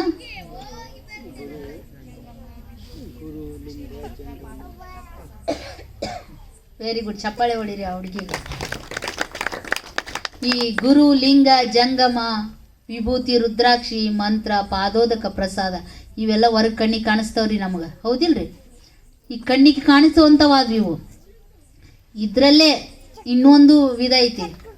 ಈಗ ಬ್ರಹ್ಮಾಂಡ ಕಣ್ಣಿಗೆ ಕಾಣಿಸ್ತೈತಿ, ಬ್ರಹ್ಮಾಂಡದಾಗಿರೋದೆಲ್ಲ ನನ್ನ ಒಳಗೈತಲ್ಲ, ಇದು ಕಣ್ಣಿಗೆ ಕಾಣಲ್ಲ. ಹಾಗೆ ಅಷ್ಟಾವರಣದಲ್ಲಿ ಇವೆಲ್ಲ 8 ಆವರಣಗಳು ಏನು ಹೇಳಿದ್ವಲ್ಲ, ಇವೆಲ್ಲ ಕಣ್ಣಿಗೆ ಕಾಣಿಸ್ತಾವು.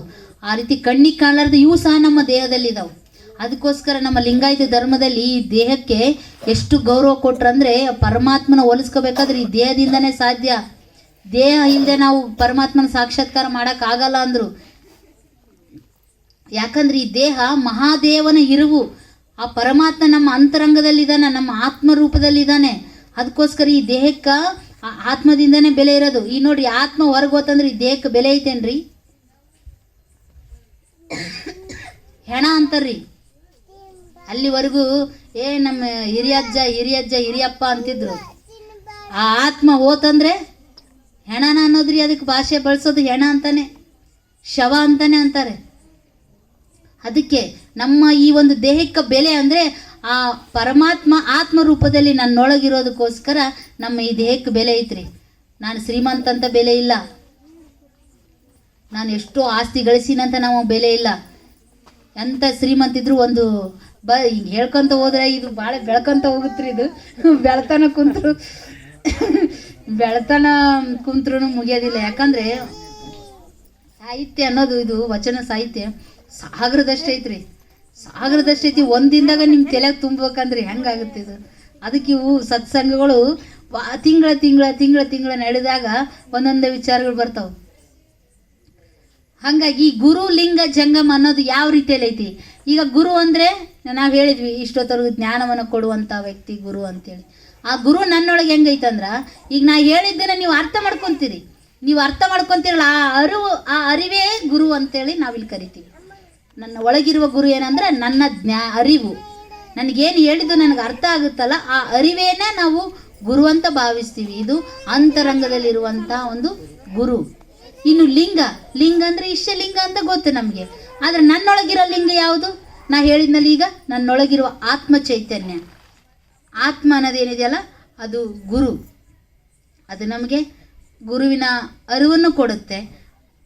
ಆಮೇಲೆ ಇನ್ನೊಂದು ಏನು ಲಿಂಗಕ್ಕೆ ಇನ್ನೊಂದು ಏನಂತಾರಂದರೆ, ನನ್ನ ಜೀವನದಲ್ಲಿ ನಡೆದ ಆ ಒಂದು ನನ್ನ ಆಚಾರ ನಡೆ ನುಡಿ, ಇದಕ್ಕೂ ಸಹ ನಾವು ಲಿಂಗ ಅಂತೀವಿ.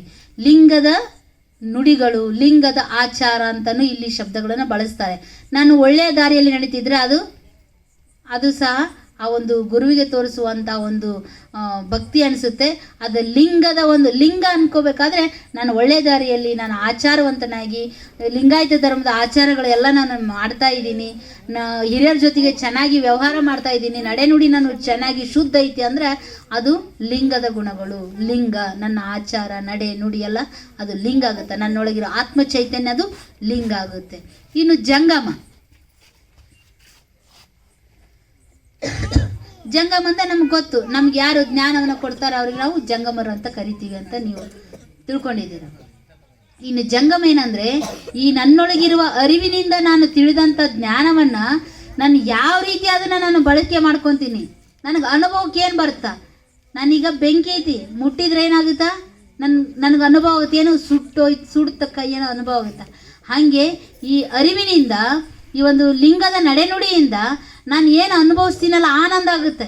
ಎಲ್ಲರ ಜೊತೆಗೂ ಪ್ರೀತಿಯಿಂದ ಮಾತಾಡೋದು ಮಾಡಿದರೆ, ಏನು ಹುಡುಗ ಭಾಳ ಒಳ್ಳೆಯ ಹುಡುಗ, ಎಷ್ಟು ಚಂದ ನಡೆನುಡಿ, ಎಷ್ಟು ಚಂದ ಐತಿ, ಹಿರಿಯರಿಗೆ ಎಷ್ಟು ಗೌರವ ಕೊಡ್ತಾನ, ಮಕ್ಕಳನ್ನ ಎಷ್ಟು ಪ್ರೀತಿಸ್ತಾನ, ಒಟ್ಟ ಕಪಟಿ ಇಲ್ದಂಗೆ ಇದ್ದಾನ ಅಂತಂದಾಗ ಆ ಒಂದು ಆನಂದ ಐತಲ್ಲ, ಆ ಅನುಭವ ಐತಲ್ಲ, ಆ ಅರಿವಿನಿಂದ, ಆಮೇಲೆ ಒಂದು ಜ್ಞಾನದಿಂದ, ಇಂಥ ಸತ್ಸಂಗದಲ್ಲಿ ಪಡೆದಂಥ ಜ್ಞಾನದಿಂದ ನನಗೇನು ಅನುಭವ ಆಗುತ್ತಲ್ಲ ಅದು ನನ್ನ ಜಂಗಮ. ಹೊರಗಿನ ಜಂಗಮ ಗೊತ್ತು, ಆದರೆ ಒಳಗಿನ ಜಂಗಮ ಏನಂದರೆ ಆ ಒಂದು ಅನುಭವ ಐತಲ್ಲ, ಇದು ಏನಾಗುತ್ತೆ ಅಂದರೆ ಅದು ಜಂಗಮ ಆಗಿ ನಮಗೆ ತೋರಿಸ್ಕೊಡುತ್ತೆ. ಹೀಗೆ ಈ ಒಂದು ಗುರು ತೋರಿದರೆ ಕಂಡೇನು ಗುರು ಲಿಂಗ ಜಂಗಮ ಒಂದೇ ಎಂದು. ಗುರು ಲಿಂಗ ಜಂಗಮವು ಬೇರೆ ಅಲ್ಲ, ಇವೆಲ್ಲ ಒಂದೇ ಅಂಥೇಳಿ ನಮಗೆ ಬಸವಾದಿ ಶಿವಶರಣರು ನಮಗೆ ತೋರಿಸ್ಕೊಡ್ತಾರೆ. ತೋರಿ ಕರಸ್ಥಲದಲ್ಲಿದ್ದನು ಗುಹೇಶ್ವರ ಲಿಂಗನು. ಬರೀ ಇದನ್ನೆಲ್ಲ ತೋರಿಸಿ ಹಾಗೆ ಇಲ್ಲ, ಆತ ಹೆಂಗಿದ್ದಾನೆ, ನಮ್ಮ ಅಂಗೈಯೊಳಗೆ ಬಂದು ಕಂಗೊಳಿಸ್ತಾ ಇದ್ದಾನೆ. ಹೆಂಗೆ ಕಂಗೊಳಿಸ್ತಾ ಇದ್ದಾನೆ? ನಮ್ಮ ಇವ್ರದ್ದು ಒಂದು ವಚನ ಬರುತ್ತೆ, ಜಗವನ್ನೊಳಕೊಂಡ ಲಿಂಗವು ಸೊಗಸಿದ್ದೆನ್ನ ಕರಸ್ಥಲಕ್ಕೆ ಬಂದಿರಲು, ಕಂಡು ಹಗರಣವಾಯಿತು ನೋಡ ಗುರುಲಿಂಗ ಜಂಗಮ ಸ್ವರೂಪವಾಗಿ ಮೂರ್ತಿಗೊಂಡಿತ್ತು ನೋಡ.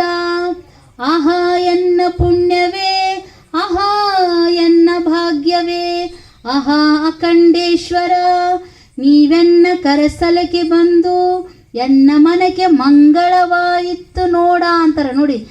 ಕರಸ್ಥಲಕ್ಕೆ ಬಂದು ಆಹಾ ಎನ್ನ ಭಾಗ್ಯವೇ, ಆಹಾ ಎನ್ನ ಪುಣ್ಯವೇ, ಜಗವನ್ನೊಳಕೊಂಡ ಲಿಂಗವು ಸೊಗಸಿದ್ದೆನ್ನ ಕರಸ್ಥಲಕ್ಕೆ ಬಂದು ಕಂಡು ಹಗರಣವಾಯಿತು ನೋಡ. ನನಗೆ ನೋಡಿ ಭಾಳ ಆನಂದ ಆಯಿತು, ನನ್ನ ಮನಸ್ಸು ಭಾಳ ಉಲ್ಲಾಸ ಆಯಿತು. ಅಂಥ ಒಂದು ಲಿಂಗವನ್ನು ನನಗೆ ತಂದು ಕೊಟ್ಟಿಯಲ್ಲಪ್ಪ, ನನ್ನ ಭಾಗ್ಯ ಅದು, ನನ್ನ ಪುಣ್ಯ ಅದು ಅಂತೇಳಿ ಇದನ್ನು ನೋಡಿ ಪೂಜಿಸಿ ನನ್ನ ಮನಕ್ಕೆ ಮಂಗಳ ಆಯಿತು, ಸಂತೋಷ ಆಯಿತು ಅಂತೇಳಿ ಅವನ್ನ ಆನಂದವಾಗಿ ಅದನ್ನು ಹಾಡ್ತಾರೆ ನಮ್ಮ ಶರಣರು. ಷಣ್ಮುಖ ಶಿವಯೋಗಿಗಳು ಅಂತೇಳಿ ಬರ್ತಾರೆ, ಅವರು ಈ ಒಂದು ವಚನವನ್ನು ಹೇಳ್ತಾರೆ. ಹಾಗಾಗಿ ಇಲ್ಲಿ ತೋರಿ ಕರಸ್ಥದಲ್ಲಿದ್ದನು ಗುಹೇಶ್ವರ ಲಿಂಗನಂದರೆ ಇಡೀ ಬ್ರಹ್ಮಾಂಡದಷ್ಟು ಅಗಲವಿರುವಂತಹ ಪರಮಾತ್ಮ, ಇಡೀ ಸಕಲ ಚರಾಚರದಲ್ಲಿರುವಂಥ ಅಣುರೇಣು ತೃಣಕಾಷ್ಟದಲ್ಲಿಯೂ ಪರಮಾತ್ಮ ಇದ್ದಾನೆ ಅನ್ನೋ ಶಬ್ದನ ನೀವು ಕೇಳಿದ್ದೀರಿ. ಅದನ್ನೆಲ್ಲನೂ ಚುಳುಕಾಗಿ ತಂದು ನಮ್ಮ ಕರಸ್ಥಳದಲ್ಲಿ ಕೊಟ್ಟಂಥ ಗುರುವಿಗೆ ನಾವು ಯಾವತ್ತಿಗೂ ಋಣಿಯಾಗಿರಬೇಕು. ಲಿಂಗಾಯತರು ಹೆಣ್ಮಕ್ಳು ಮೊದಲು ಋಣಿಯಾಗಿರಬೇಕು.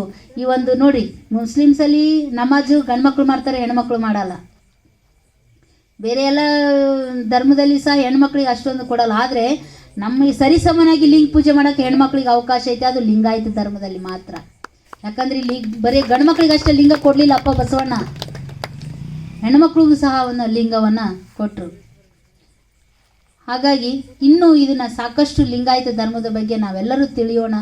ಇಲ್ಲಿ ಈ ಒಂದು ಸತ್ಸಂಗ ಇಂಥವು ಸಾಕಷ್ಟು ಆಗಲಿ, ತಿಂಗಳ ಆಗಲಿ ಆಗೋದ್ರಿಂದ ಏನಿಲ್ಲ, ಇದು ಜ್ಞಾನಾರ್ಜನೆ. ಇದೇನು ನಿಮ್ಮ ಮೇಲೆ ಹೇರಿಕೆ ಅಲ್ಲ, ಬಲವಂತದ ಹೇರಿಕೆ ಅಲ್ಲ. ಇದೇನಂದರೆ ನಮ್ಮ ಧರ್ಮದ ಬಗ್ಗೆ ನಾವು ತಿಳಿಯುವಂಥ ಕೆಲಸ, ಒಂದು ಜ್ಞಾನಾರ್ಜನೆ. ಈಗ ನಾವು ಓದೋದು ಕಮ್ಮಿ, ನಮ್ಮ ಧರ್ಮದ ಬಗ್ಗೆ ಓದೋದು ಕಮ್ಮಿ.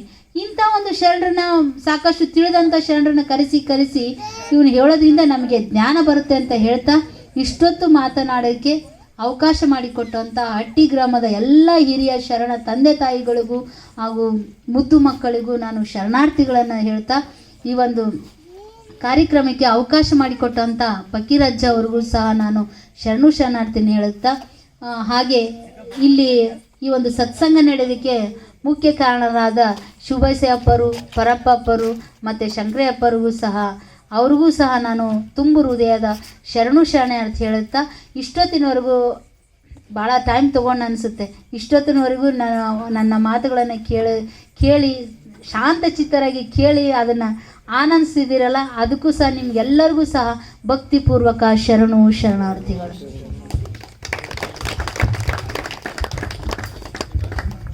ಇಲ್ಲಿವರೆಗೆ ಸುಮಾರು ಒಂದು 45 ನಿಮಿಷ ನಿರ್ಗಳವಾಗಿ ಮಾತಾಡಿದಂಥ ಅರ್ಚನಕ್ಕವರಿಗೆ ಅನಂತ ಭಕ್ತಿಪೂರ್ವಕ ಶರಣಾರ್ಥಿಗಳು. ಅವ್ರು ಹೇಳಿದ್ರು ವಿಭೂತಿ ಯಾಕೆ ಹಚ್ಬೇಕಂತೇಳಿ. ಒಂದು ವಿಭೂತಿ ಅಷ್ಟು ದುಷ್ಟ ಅಂತೇಳಿ ನಾನು ಅಪ್ಪರಿಗೆ ಕೊಡ್ತೀನಿ. ನೆಕ್ಸ್ಟ್ ಸಂಗಮೇಶ್ ಅಪ್ಪ ಅವ್ರು ಮಾತಾಡ್ತಾರೆ. ಅದು ಏನಂದ್ರೆ ಕುಂಬಾರಗುಂಡಯ್ಯನವರು ದಿವಸ ಹೊಲಕ್ಕೆ ಹೊಕ್ಕಿದ್ರು. ಅವರು ಅದ್ರ ಮಣ್ಣು ನೆಟ್ ಕಡಿಯಾಗ ಅವ್ರು ಹೋಗಾಗ ಅವ್ರ ತಾಯಿ ಹೇಳ್ತಿದ್ದು, ಒಂದು ಹುಡುಗ ನೋಡು ಇವತ್ತು ಹಚ್ಕೊಂತಿದ್ದಿಲ್ಲ ಹುಡುಗ. ಅವಾಗ ಕುಂಬಾರಗುಂಡೆಯವ್ರು ನೋಡು ಮಕ್ಕ ಅವ್ರು ಹಚ್ಕೊಂತಿದ್ರು, ಯಾಕಂದ್ರೆ ಅವ್ರು ಇವತ್ತು ಹೆಚ್ಕೊಂಡು ಅವು ಹೊಲಕ್ಕೆ ಹೋಗಿದ್ರು. ಅವ್ರ ಮಕ್ಕರು ನೋಡಿ ಕಡಿಗೆ ಅಂತೇಳಿ ಹೇಳ್ತಿದ್ಲ ಅವರು. ಅವ್ರಿಗೆ ದಿವಸ ನೋಡ್ತಿದ್ದ. ಒಂದು ದಿವಸ ಅವ ಹಿಂಗೆ ನೋಡ್ತಾ ಹೊಂಟ್ತ. ಒಂದು ದಿವಸ ಅವ್ರು ಹೊಲಕ್ಕೆ ಪಾಸ್ ಆಗಿಬಿಟ್ಟಿದ್ರು ಅವರು. ಅವಾಗ ಅಲ್ಲಿ ಹೊಲ್ದಾಗ ಹೋಗಿ ನೋಡ್ಬೇಕು ಅಂತೇಳಿ ಅವ್ರು ಕಳಿಸ್ತಾರೆ. ಅಲ್ಲಿ ಹೊಲ್ದಾಗ ಹೋಗಿರ್ತಾರೆ, ಅವರು ನೆಟ್ ಕಡಿತಿರ್ತಾರೆ. ಅವಾಗ ಏನಾಯ್ತಂದ್ರೆ ಅವ್ರಿಗೆ ಒಂದು ಚಣ್ಣ ಅಂತೇಳಿ ನೆಟ್ ಕಡಿಯುತ್ತೆ, ಹಂಡೆ ಸಿಕ್ಬಿಡುತ್ತೆ ಅವ್ರಿಗೆ. ಇದು ಏನಪ್ಪ ಅಂತೇಳಿ ಗಾಬರಿಗೆ ಅವರು ಮ್ಯಾಲೆ ಹಿಂಗೆ ಎದ್ದು ನೋಡ್ತಾರೆ. ಆ ಹುಡುಗಿಯ ನೋಡಿದೆ ಅಂತೇಳಿ ಓಡಿ ಬಂದ್ಬಿಡ್ತಾನೆ. ಮರ ನೋಡಿರೋದಕ್ಕ ನಾನು ನಿನಗಾರ್ಥ ಕೊಡ್ತೀನಿ ಬಾ ಅಂತ ಇವ್ರು ಕರಿತಾರೆ. ಆ ಹುಡುಗಿಲ್ಲ ನೋಡಿದೆ ಹಿಂಗೆ ಓಡ್ತಿರ್ತಾನೆ. ಅಲ್ಲಿ ಒಂದಿಗೆ ಅರ್ಧ ಕೊಡ್ತೀನಿ ಬಾ ಅಂತ ಆ ಹುಡುಗಿ ಕರಿತಾರೆ ಅವರು ಗುಂಡೆಯರು. ಈ ಹುಡುಗಿಲ್ಲ ನೋಡಿದೆ, ನಾ ಇವತ್ತು ಹೆಚ್ಚಿದ್ದು ನೋಡಿದೆ. ಇಲ್ಲ ನಂದು ಇವು ಬಂಗಾರ ತೊಗೊಂಡಿದ್ದು ನೋಡ್ಯಾನ ಅಂತೇಳಿ ಆ ಹುಡುಗ ಮನೆಗೆ ಬರ್ತಾನೆ. ಆ ಕುಂಬಾರಗುಂಡೆಯರು ಮನೆಗೆ ಬಂದಿಲ್ಲ, ನೀನು ನೋಡಿದಲ್ಲಪ್ಪ, ನಾನು ನಿನಗೆ ಅರ್ಥ ಕೊಡ್ತೀನಿ, ನಾನು ಬಂಗಾರ ಸಿಕ್ಕೈತಿ ಇದು. ಅವಾಗ ಅವ್ರು ನೋಡಪ್ಪ, ಇವತ್ತು ಹೆಚ್ಚರಿಂದ ಎಷ್ಟೊಂದು ಮಹಿಮ, ನೀನು ಇವತ್ತು ಹೆಚ್ಚರ ಮಕ ನೋಡಿದ್ರೆ ಇಷ್ಟ ಐತಿ, ನೀನು ಹೆಚ್ಚಿದ್ರೆ ಎಷ್ಟು ಇರ್ಬೋದು ಇದ್ರಾಗ ಅಂತೇಳಿ ಹೇಳಿ. ಅದಕ್ಕೆ ಈ ಸಂಸ್ಕಾರವನ್ನು ಇವತ್ತು ಯಾಕೆ ಹಚ್ಬೇಕಂದ್ರೆ ಉದಾಹರಣೆ ಹೇಳ್ತೀನಿ. ಇಷ್ಟತನ ಅದ್ರ ಬಗ್ಗೆ ಭಾಳ ಅರ್ಚನಾ ಅವರು ಹೇಳಿದ್ರು. ಅವರಿಗೆ ತುಂಬ ಮತ್ತೊಮ್ಮೆ ಶರಣಾರ್ಥಿ ಹೇಳ್ತಾ, ಇದೀಗ ತಾನೇ ನಮ್ಮ ಶರಣ